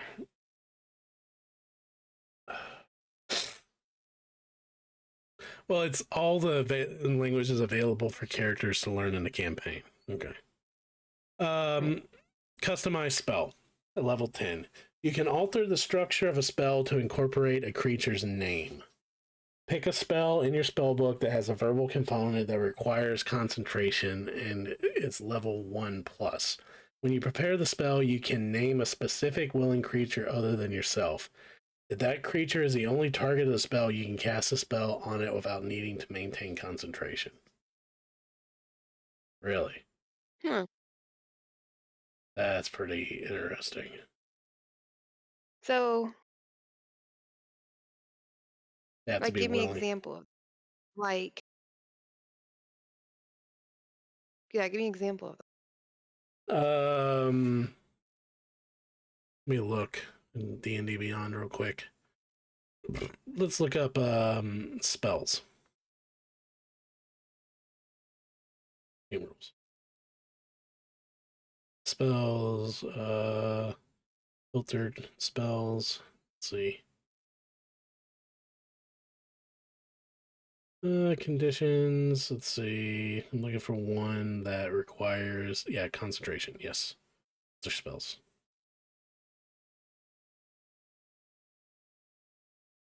Time, reason, name, level. Go by level. Okay, so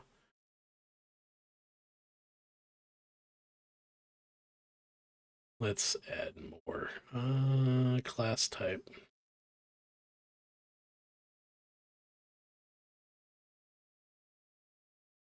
Spell school. Spell level class. Wizard spells.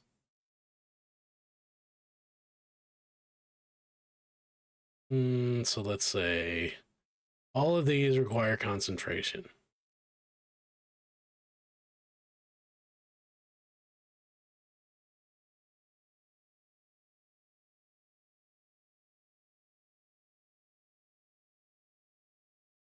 Trying to think of one. I'm trying to think of one that affects other people.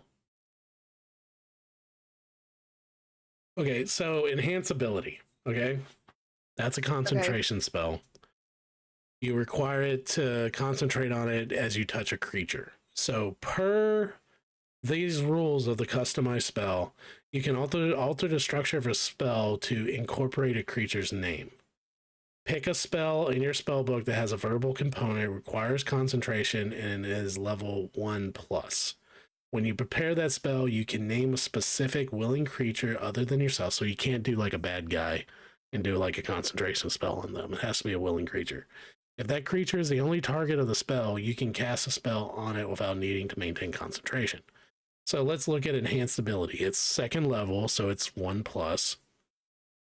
So if, like, say we're casting it on your character, Larissa, say Ben was casting it on it, he would have to cast, use an ability slot, a spell slot, and maintain concentration to enhance your ability. However, if he has that ability and he names it Larissa's enhanced ability, he can sacrifice a spell slot, cast it, and because it has your name on it, he doesn't have to concentrate on it. Oh, okay. I get it. He has to rename. Yeah. That's what I was like, wait a minute, I don't get it. But yeah, okay, now I get it. He has to rename the spell. Mm-hmm. Master of Words. When you prepare spells, you pick 2 spells from levels 1 through 5 to weave into a linked, powerful spell you can prepare as a single spell. The level of the linked spell is that's fucking broken. The level of the linked spell is equal to the combined level of the 2 spells chosen. Can't exceed 6. So you can't do 2 level 5s. Okay. Choose spells must have a verbal component and must casting time of 1 action as a magic attack. So you can combine spells. So I was taking a drink. She's so okay. but they can't once you combine the levels of the spells together, they can't exceed 6. So you could combine 2 level 3 spells. You could combine a level 2 and a level 4 spell.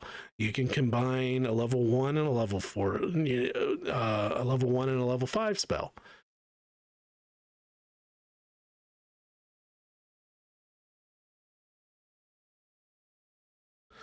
Like, I don't know. Hold on.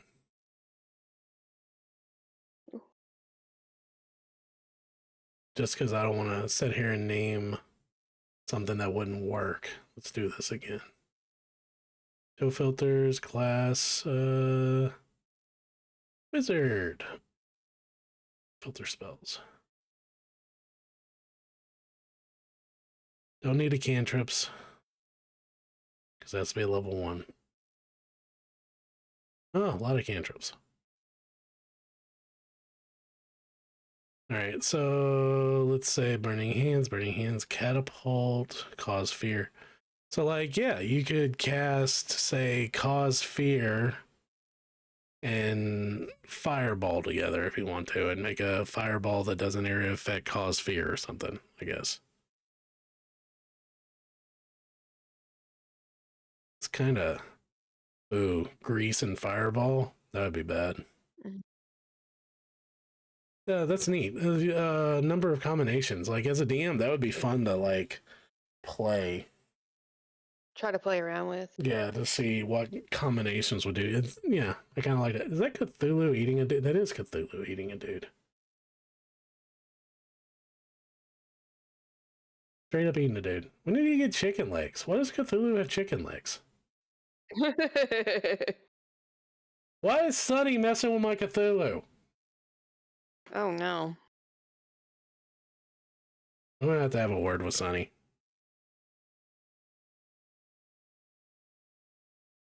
Lure of power. The mythos offer power to the price of everything else.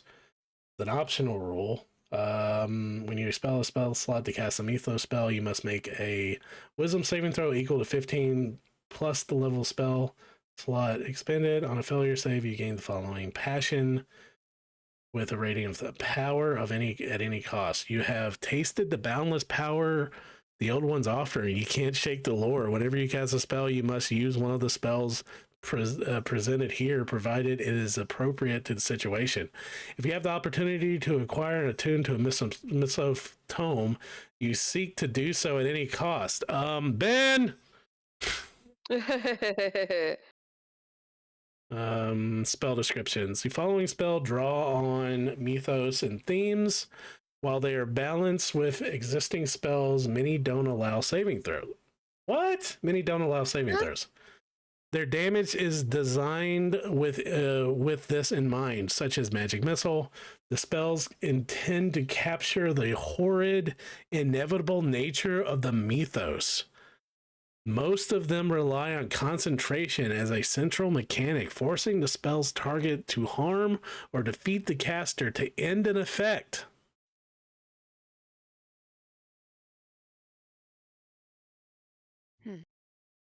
Body Warpen of Gorgoroth. Sorcerer spell or wizard.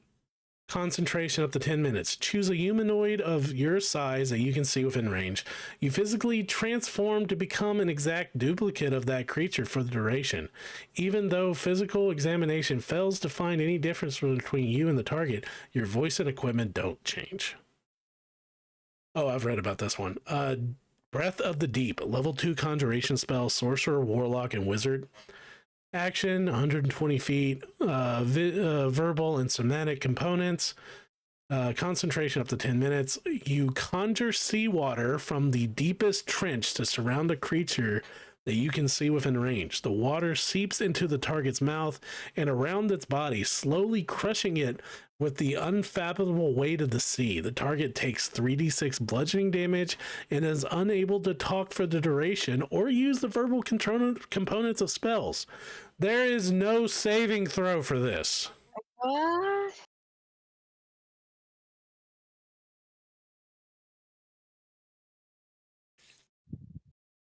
Level 8 Conjuration Call Deity. Bard, Cleric, Druid, Sorcerer, Warlock, and Wizard. The whole trifecta. Action, self, verbal, and somatic. 1 hour. You cast a spell only during the duration of a contact deity spell. You cast a deity. You cause a deity you contracted to manifest in the nearest unoccupied space for 1 hour. It acts as it wishes, but treats you as an ally if you don't take actions against it. It doesn't extend this courtesy to your allies. Oh gosh, no. It interprets your intents to protect others as acting against it. Oh my. Okay, so yeah, you're cool. I'm cool with you, but your buddy here, nah, they gotta go. They gotta go. And if you try to protect your buddy, he's like, "Oh nope, you gotta go too." Yeah, both of you are now dead to me. Peace out. Yeah. Cat Spring, Conjuration, Cantrip, Bard, Druid, Sorcerer, Warlock, Wizard, all of them. Action, self, verbal, and somatic, instantaneous. You jump up to 10 feet to an unoccupied space you can see. Deliver a spectral claw attack that deals slashing or force damage, you choose. When you cast a spell, make a melee spell attack against the target. On a hit, the target takes 1d8 damage of a chosen type, and the next attack roll you make against it before the end of your next turn has advantage. And it levels up per slot. Okay. Chant of Toth, which is a cantrip. We have our first cantrip. Bard, Sorcerer, Warlock, Wizard. 1 minute, self, verbal. 8 hours. Duration 8 hours. What? The first time you fail an intelligence check during the spell's duration, you may automatically succeed on the check if the DC is less than your spell save DC. Otherwise, you gain a +2 bonus to that check. Once you use this benefit, you cannot use it again until the start of the short rest. That is a cantrip that lasts 8 hours. Yeah, normally like what? A 16th of that time? Yeah. Confounding Shadows. Conjuration cantrip, Bard, Sorcerer, Warlock, Wizard. Action, 120 feet, verbal, somatic. 1 round. You create an orb of writhing shadows and hurl it at a creature within range. The target must succeed a wisdom saving throw. Oh, we have a saving throw. Target must succeed a wisdom saving throw or take 1d6 psychic damage and is unable to see you until the end of your next turn. Pocket Sand. Clutch of Darkness. Level 2 Conjuration, Sorcerer, Warlock, Wizard. Bonus action, 120 feet, verbal, somatic, concentration up to a minute. You create a terrible force that slowly crushes the target from inside. Choose a creature you can see within range, roll 2d6 and record the total rolled. At the start of each of your turns, roll a 2d6 and add the number rolled to the target to the total. If the total is greater than the target's strength, it has disadvantage in strength base attacks. If the total is greater than the target's dexterity, its speed is halved, and attack rolls against it have advantage. If the target is greater than the current hit points, the target immediately implodes and dies. Oh. No saving throw. Implodes and dies. Like 90% of these have no saving. That's a second level spell. Yeah, I understand. I'm not. Yeah, I'm just saying. It's like they purposely, you know. Okay, contact deity. This is the sister to that call deity. 1 minute or ritual. Self. Oh, it can be a ritual spell. Wow. Verbal, somatic, material. You contact the deity of the Cthulhu mythos. You can ask the deity 1d6 questions that can be answered with a yes or no. You must ask your questions before the spell ends. You receive a correct answer for each question. Old ones aren't necessarily omniscient. You might receive unclear as an answer of the question pertains to information that lies beyond the old one's knowledge. In a case where one-worded answer would be misleading or contrary to the old one's interest, the GM might offer a short phrase as the answer instead. You cast a spell, roll a d20. If you roll a 1, the deity appears in the nearest unoccupied space and attacks the creatures, including you, in the area of the spell's duration, before returning to its realm. You roll a 1, Cthulhu shows up. Bitch, smack, and just leaves.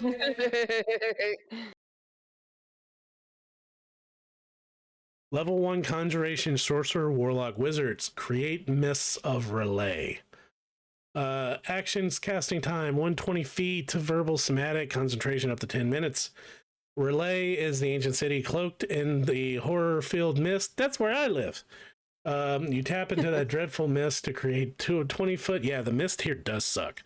20-foot radius sphere of fog surrounded on the point within range. The sphere is lightly obscured. Strange, fleeting shapes are visible within. A creature that ends its turn in the sphere takes 1d4 psychic damage. That's the reason I go through a lot of Tylenol. Beast creatures with a intelligence of 3 or less refuse to enter the sphere willingly. Let's see. Cursed of Putrid Husk. Level 3 illusion, sorcerer, warlock, wizard, action, 120 feet, verbal and somatic, concentration up to 10 minutes. You create a horrible illusion in the target's mind, convincing it that the body is slowly decaying. One creature that you can see in range is overcome with a sense of impending doom as it watches itself rot. Choose one of the following effects. The creature selflessly tries to prevent the disease from spreading to its allies. Whenever it starts its turn within 30 feet of an ally, it takes a dash action and moves away from the nearest ally by the safest route unless there is nowhere to move. A creature becomes filled with spite as it tries to spread the disease to its enemies. It takes a dash action and moves towards the nearest enemy by the safest route on each of its turn unless there is nowhere to move. When an enemy is within 5 feet of it, it makes an unarmed strike against the target. You gaslight the creature into thinking it has leprosy. Oh gosh. That's what you do. That's what you do. Yep. Yeah. That's what you do. Dismiss deity. Level 5, abjuration, bard, cleric, druid, sorcerer, warlock, wizard, the entire family. Action, 120 feet, verbal, somatic, instantaneous. You exert the natural order of the chaos, or the cosmos, and force a mythos entity back from whence it came. Choose a bloodied mythos or deity creature that you can see within range. The target is transported to a random location on a plane, the DM's choice, associated with the creature's type. So the number one thing is it has to be bloodied, is what it's saying. Choose a bloodied mythos deity. Which means you have to beat the crap out of it and get it to at least half health. Doom. Level 3 necromancer cleric only.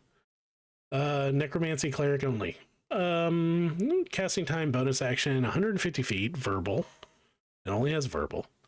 Concentration up to a minute. You whisper a prophecy of immediate death, and those words slip into the threads of a creature's fate and choose to pull it towards the moment of its death.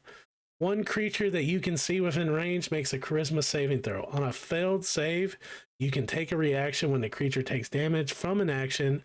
Don't roll the attack's damage dice for the damage. Instead, use the highest number possible for each damage die.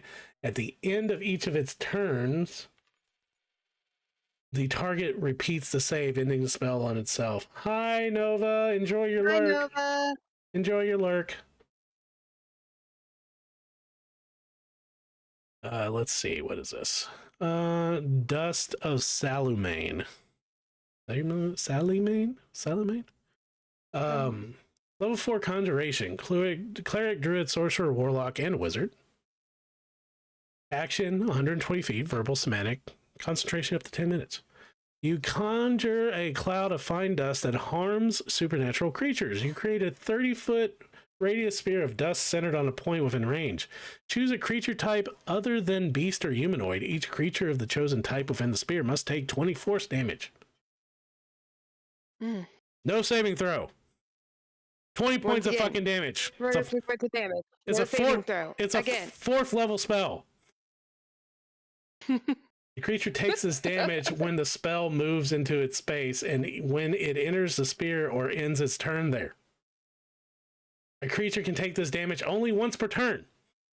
That's 20 points of damage per turn. I understand what you're saying. That's it. At 4th fucking level.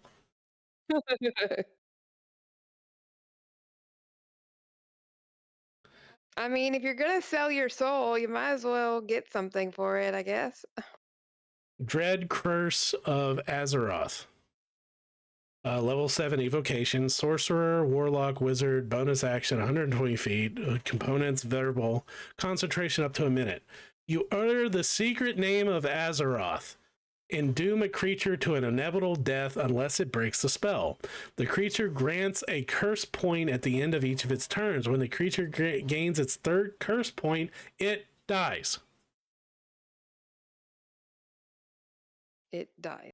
It loses all curse points when the spell ends. It dies. No saving throw. Do not pass go. Do not collect $200. Level 7 evocation. Sorcerer, warlock, wizard. Level 7 spell that outright kills a fucker. No, nothing. Just gone. Just gone, right? Evil Eye. Enchanted cantrip. Druid, sorcerer, warlock, wizard. Action. 120 feet. Somatic component. 1 round duration. Mm-hmm. You glare at a creature that you can see within range, imposing a baneful hex on it. Oh, it's the Italian mom stare. Hey. The target takes 1d4 plus 2 psychic damage, and attack rolls and unarmed strikes against it can score a critical hit on 19 or 20. This is a cantrip with no saving throw. Cantrips are the ones that you can do every so often, right? No, at will. They're at will. They don't take a spell slot. Oh. I thought that they okay. You can cast a cantrip and like a spell as a bonus action. If the casting time is a bonus action. Okay. Mm-hmm. Yeah, cantrips are very quick, easy to learn, and don't take spell slots. But this is a cantrip that automatically deals 1d4 plus 2 psychic damage. And then automatically gives it the negative that attack rolls and unarmed strikes against a creature score a critical hit on a 19 or 20. It's a cantrip that no saving throw, no to hit, no nothing. It just does damage. Yeah, it just does it. Yeah. Do you think that they made like... I don't know what they were thinking when they did this now. Some of these are stupid. Okay, Feline Chaos, level 5 Conjuration, Bard, Druid, Sorcerer, Warlock, Wizard. Action, 120 feet, verbal. Concentration up to a minute. Each target must succeed a dexterity saving throw or be affected by the spell for the duration.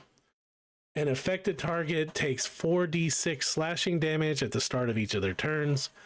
They have disadvantage on any ability checks and attack rolls. If they attempt to move, they must make a Constitution saving throw or gain the prone condition, taking another 2d6 slashing damage from the startled cats. At the end of their turn, at the end of their turn, an affected creature makes another dexterity saving throw, ending the spell on itself on a success. At higher levels, when you cast a spell using a spell slot of 6th level or higher, the damage at the start of an affected target's turn increases by 2d6. Okay, at least this one has a saving throw.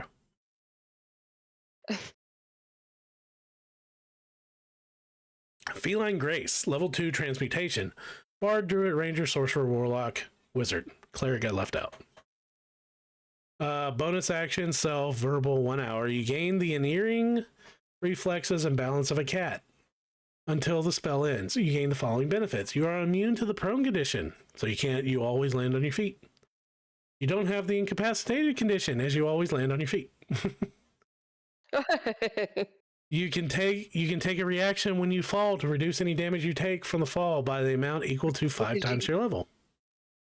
Because you always land on your feet. You gain advantage on dexterity checks and saving throws. Your jump distance is doubled. Mm-hmm. Okay, seeing how many's left. Oh, okay. If I had any idea how to like really play that class, I would. What class? The cat. I would be like, ooh. Okay, Fist of Yog-Sothoth. Level 4 Conjuration, Sorcerer, Warlock, Wizard. All the divine classes are out. Mm-hmm. Like casting time, action, range 120 feet. Spell components, verbal and somatic. Duration, instantaneous. You conjure a horrid tendril of Yog-Sothoth into reality to battle your foe. One creature of your choice that you can see within range, that's 120 foot range, makes a strength saving throw. At least it's a saving throw. On a failed save, it takes 8d6 necrotic damage, has the prone condition, and you move it up to 40 feet in any direction within the spell's range. On a successful save, it takes 8d6 necrotic damage only. Only 8d6. On a successful save, no matter what, fail or save, you're taking 8d6. Yeah, I'm about to say only 8d6, but yeah, okay. Yeah, you're taking the damage. You're taking the damage no matter what. It's just if you fail, you get tossed around like a fucking beanbag. Oh gosh. So you get this giant tendril that's straight from a Japanese hentai that comes out of the ground, smacks you across the face repeatedly, doing 8d6 points of necrotic damage, knocks you prone if you fail, and then can toss you 40 feet in any direction if it feels like it. Fourth level spell, mind you.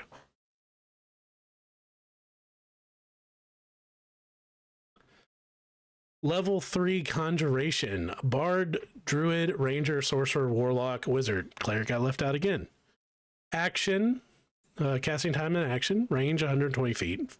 Components verbal. Duration, concentration up to 1 minute. You conjure a spectral panther that pounces on a creature you can see within range, mauling and pinning it for your allies. For your allies close in for the kill? That's worded weird. The target makes a strength saving throw. On a failed save, the target takes 8d6 force damage and has the restrain condition until the spell ends. Third level spell. Gosh, I don't. On the successful save, the target takes half as much damage only, and the spell ends. While restrained, the target takes 2d6 force damage at the start of each of its turns. The target or the creature within reach, if it can take an action to make a strength athletics check against your spell DC, on a success, the spell ends. This is I don't know. I wonder if they're like playing like super deep into you sold your soul, so there has to be something like No. They're trying to sell how bad the Cthulhu mythos is by doing these horrible fucking spells. I get what they're doing, but all these spells can be broken. All these spells can be abused. So Red Sign, it's a level 6 conjuration, sorcerer, warlock, wizard. Divine classes are left out again. Casting time, action, range, self, verbal and somatic, concentration up to a minute. You reach above your head and conjure the dreaded Red Sign, a sigil of immense power, or sigil if you're Matt Mercer. Sigil of immense power that is immaculable to all creatures. At the end of each of your turn, for the duration, each creature, including yourself within 30 feet of you, can see that you can see. They can see you. Takes 5d8 necrotic damage. This damage can't break your concentration. If this damage reduces a creature to 0 hit points, it and everything non-magical it is wearing and carrying collapses to a pile of slime and viscera. The target can be revived only by a true resurrection or a special. It fucking disintegrates the target. Yeah, I'm gonna say it's like waxing you. It's like beep. Yeah. So let me read that again. It turns you into a fucking pool of slime. That's what it does. Yeah. This is a 6th level spell with no saving throw. The damage can't break your concentration. If this damage reduces a creature to 0 hit points, it and everything non-magical it is wearing and carrying collapses into a pile of slime and viscera. The target can be revived only by a true resurrection or a wisp spell. So, like you said, like literally, it turns you into goo. Oh, and these spells are available to players. Oh. Shadow Eruption. Level 3 Conjuration, Sorcerer, Warlock, Wizard. Action, 150 feet. Verbal, somatic, duration instantaneous. A 20-foot radius sphere of gloom erupts from a point you choose within range as fell energies from the dimension of shadow flood the area. You select an entity to push through into this reality for a horrific moment. When you cast this spell, choose one of the following options.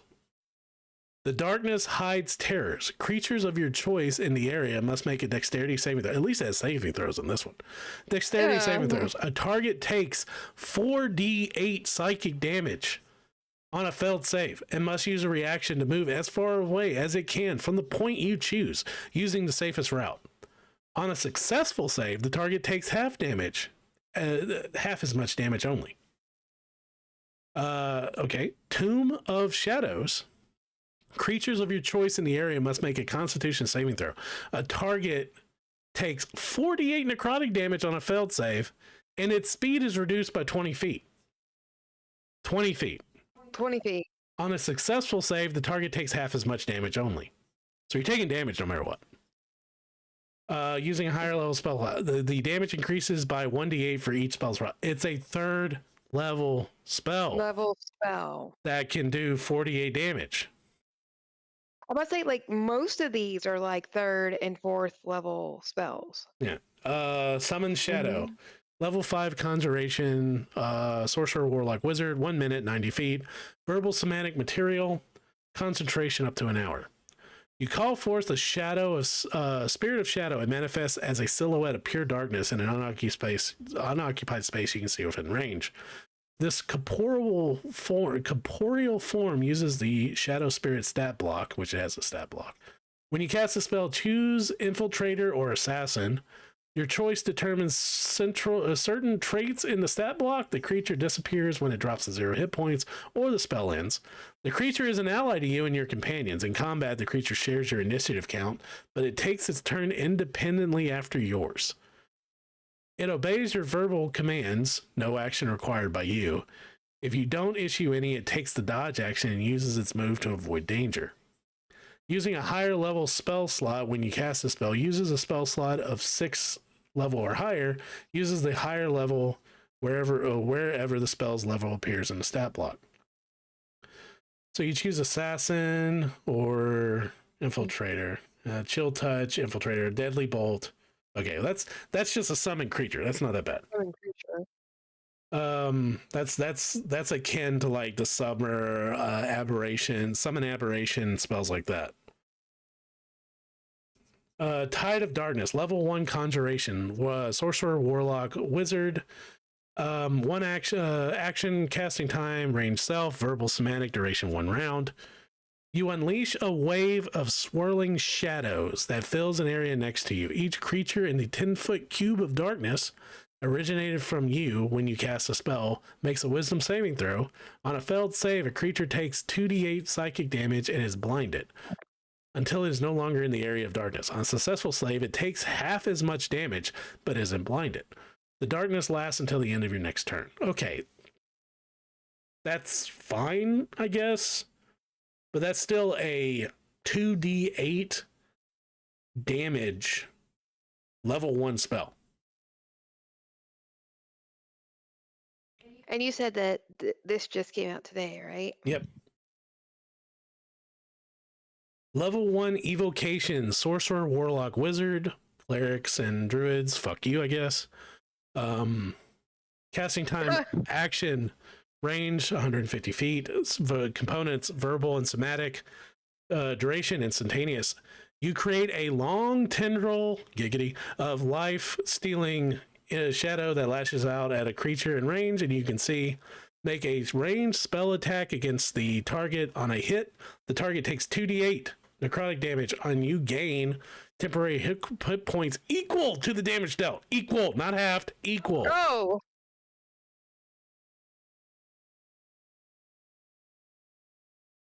So it's just a spell attack. No saving throw, no nothing, spell attack. You hit, it does 2d8 necrotic damage, and then you're healed for that much. It's a level 1 spell. It's 150-foot range, by the way.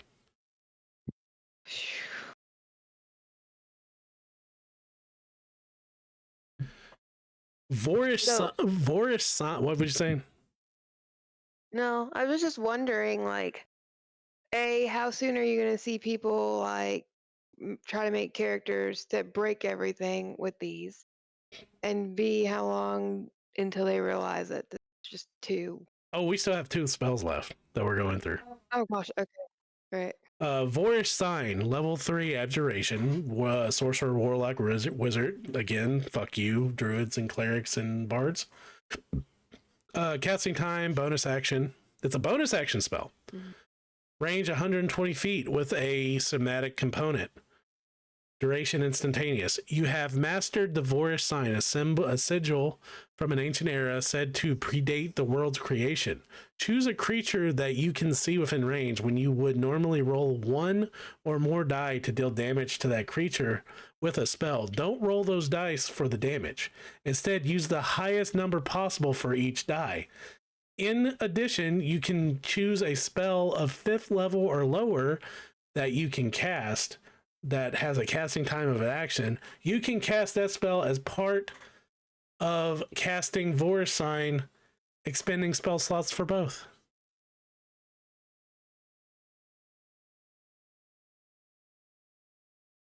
So you can cast this along with Fireball and max out the Fireball. Oh, gosh. Because that's what it says right here. When you would normally roll a 1 die or more dice to deal damage to that creature within a spell. Okay. Don't roll those dice for damage. Instead, use the highest number possible for each die. In addition, you can choose a spell of level 5 or lower. Level 5 or lower. Right. That you can cast. That has a casting time of an action. You can cast that spell as part of casting Vorish Sign. So you cast both these spells together. Right. Expending a spell slot for both. So this is a 3rd level spell. You can cast this with Fireball and max out a Fireball. I thought Fireball was like a much higher level spell. Oh, no.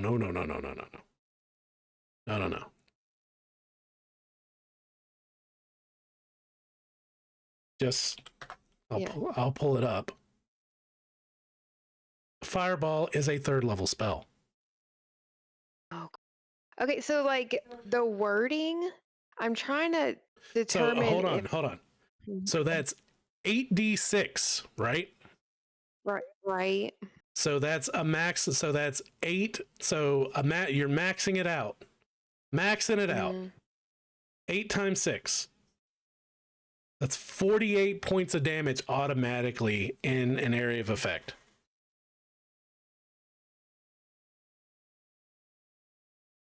And all you got to do is cast this level 3 spell. You have now, the only drawback is you have to have 2 level 3 spell slots. Okay, and so like, and let's just for a laugh, let's see how quickly a wizard can cast that, because you know I don't have this information offhand. Let's just go to wizard. Let's go to the wizard. I want to see how long until a wizard has, let's see, level 3. Boom, boom, boom, boom, boom, boom. Oh, look, level 5. 2 level 3 spell slots. So at level 5, if a wizard has Voorish Sign and Fireball, he has a nuke.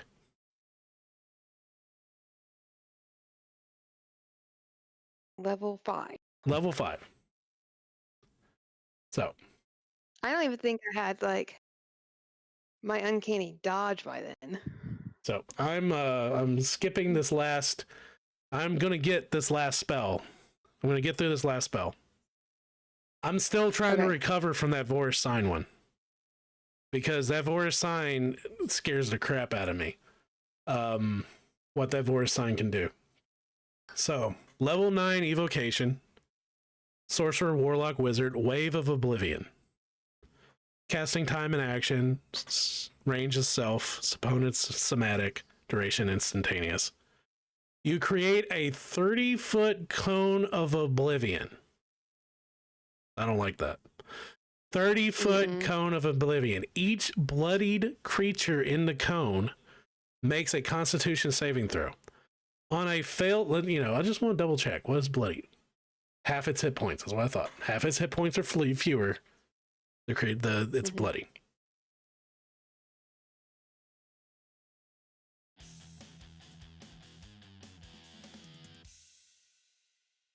You weren't following me and you got a notification? That's weird. But thank you for the follow, Maniacal Kitten.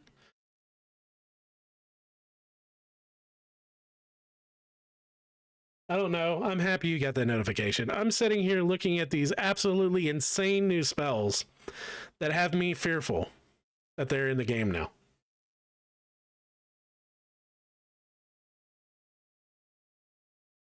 So you must have something if you got the notification. I thought you did too. I could have sworn I saw it. So, Wave of Oblivion, level 9 evocation, sorcerer, wizard, warlock, casting time and action, range self, components somatic, duration instantaneous. Each bloody creature in the cone makes a Constitution saving throw. On a fail, the creature dies. What? Yeah, on a fail, the creature dies. No death save throws, no nothing. It dies. Straight up fucking dies. It just dies. It just dies. And I mean, this provided this is a level 9 evocation spell. And everything non-magical it is wearing and carrying are turned to dust. The target can be revived only by true resurrection. It's a mass disintegrate spell for anyone that's wounded in a 30-foot cone. Because if your characters, it only affects people that are bloodied, and bloodied is half or lower.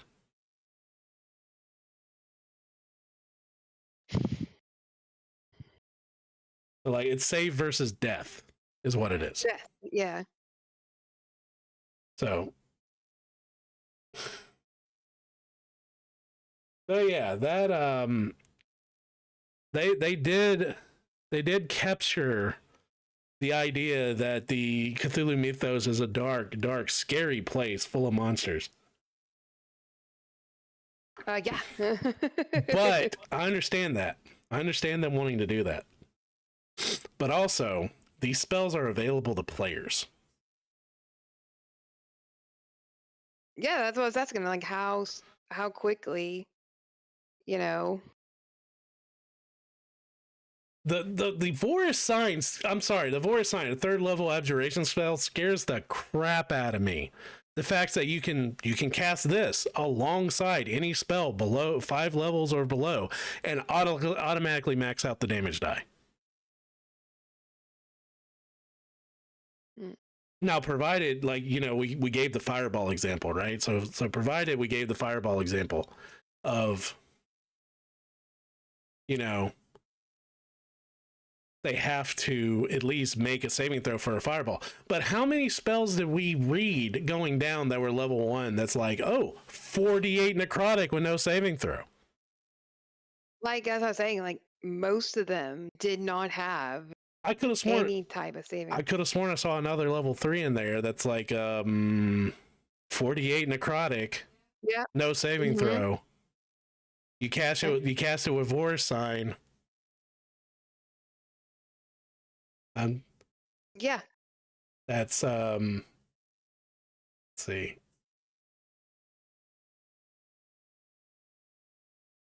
That's 32 points of damage. So, I love that I bought this book. I do. I love everything Cthulhu, and the art's pretty good. I love the stuff they added, but these spells are scaring the crap out of me as a DM. I'm not gonna lie. So, thank you everybody that hung out with me as I didn't even get to paint tonight, as I sat here and just kind of read through this book all the way to the to the section of running a mythos adventure. You know the new spells, you know the new subclasses now.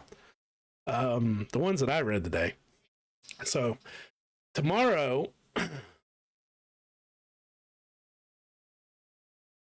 Oh. I got the notification you were live 10 minutes ago. Oh wow, okay. Oh wow. Yeah, I've been I'm starting hour 3. That's really weird. Yeah, I was gonna say we've been here for Yeah, that can't be, because our illustrious Twitch overlords never get anything wrong. If you're happening to listen to me right now, I love you, and I wouldn't say anything wrong about Twitch. No, nothing at all. Please don't ban me. Gosh. So, with that being said, coming up on hour 3, this is when I start. This elder god starts turning into a pumpkin. But tomorrow, I will be live, definitely painting at 11 a.m. because I do have to get some painting done. It just so happens we got this book in today, and I kind of wanted to go through it. And I've always wanted to do kind of a little going over D&D stuff in this on the stream, so I got to do it. But one thing I also realized is that I've been talking straight for 3 hours, and luckily I drank some lemonade, so that's kind of helping a little bit. So the hardest part of my stream is usually trying to figure out who to raid. So let's see. Procrastination. I call it creative ADD. ADHD. That's what I call it. Because usually when I'm working on one project and I go, ooh, I want to do this instead, and then I immediately get sidetracked and start working on that other project.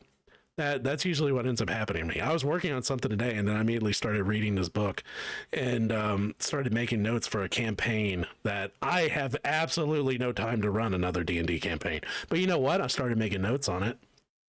Don't know why. I just did. So now I'll probably be talking about this campaign. I have absolutely no time to run. No time. Yep, piles of shame. My pile of shame is staring at me. I kind of promised it. I kind of edged it all week. I'm like, yep, I'm gonna paint you. I'm gonna paint you so hard on Wednesday. And guess what? Nope. It had to sit in the corner in its little gimp mask while I sat here and read a book. That's what my pile of shame had to do. And it knows what it did.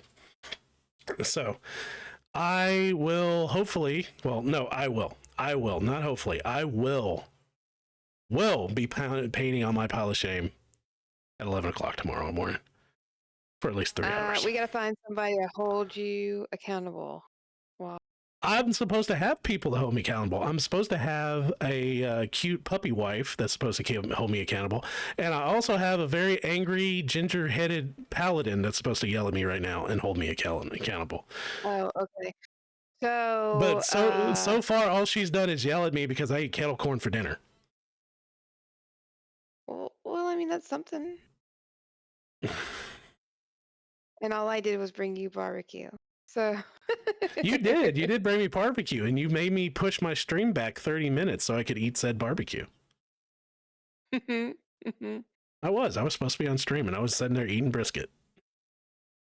Well, I mean, it's brisket. Yeah, I need a cone of shame. I really do. I need to be like Doug. I don't like the cone of shame. No. But yes, I was supposed to paint on fairies and possibly paint on me, and because I have a little me that I should be painting on. That I decapitated. I did. That sounds really bad. I did. The whole thing you just said. What I'm supposed to? I'm supposed to paint Little Al.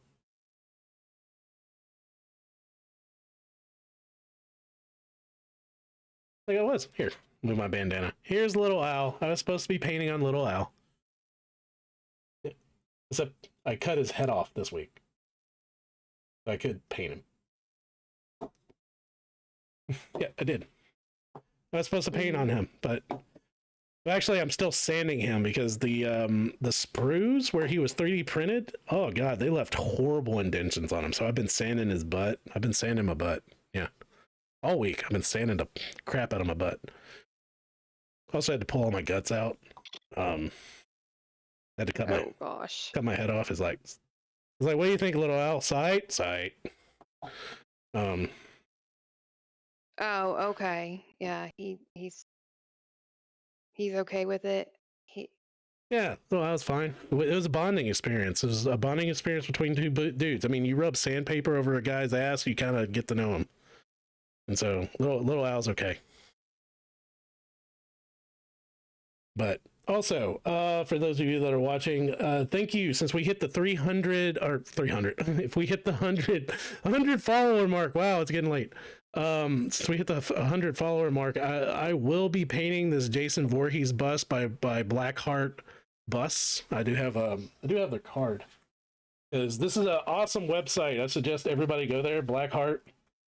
Their minis or their busts are absolutely amazing.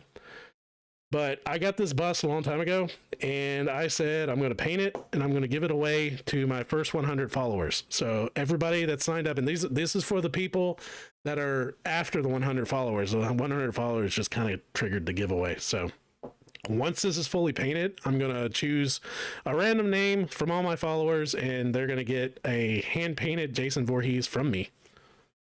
Hopefully they're a Friday the 13th fan. So it's like someone's like, I hate Friday the 13th. Tough, you won, take it. Let me love you. Let me love you. So on that note, I'm gonna go to my office because they're not gonna let me skip the next ad break. So I'm gonna have to find someone to raid, and I think I have someone in mind. I think I'm gonna raid Flory Mead, who is who's another miniature painter. She's a cute little VTuber orc girl, and she was actually the first person I collabed with when it came to painting. So let me pull her up real quick, and I appreciate you guys hanging out with me. Up real quick, and I appreciate you guys hanging out with me. Oh, that was me in stereo. What was this? Mm-hmm. I left you a gift, as is commonplace when I come into a stream. You're welcome. You left me a gift? I got a gift? Where's this gift? Is it like, do I have to like search for the gift? Is this like an Easter egg hunt? Are you giving me an Easter egg hunt?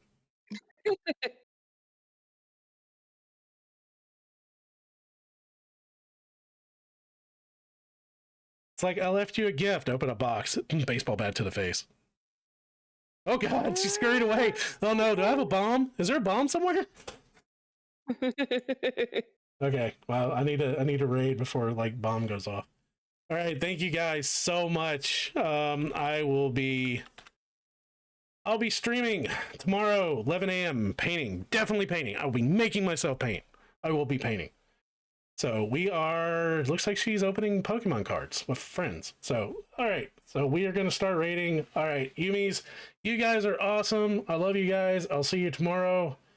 Yeah. So see ya. Bye. Yeah.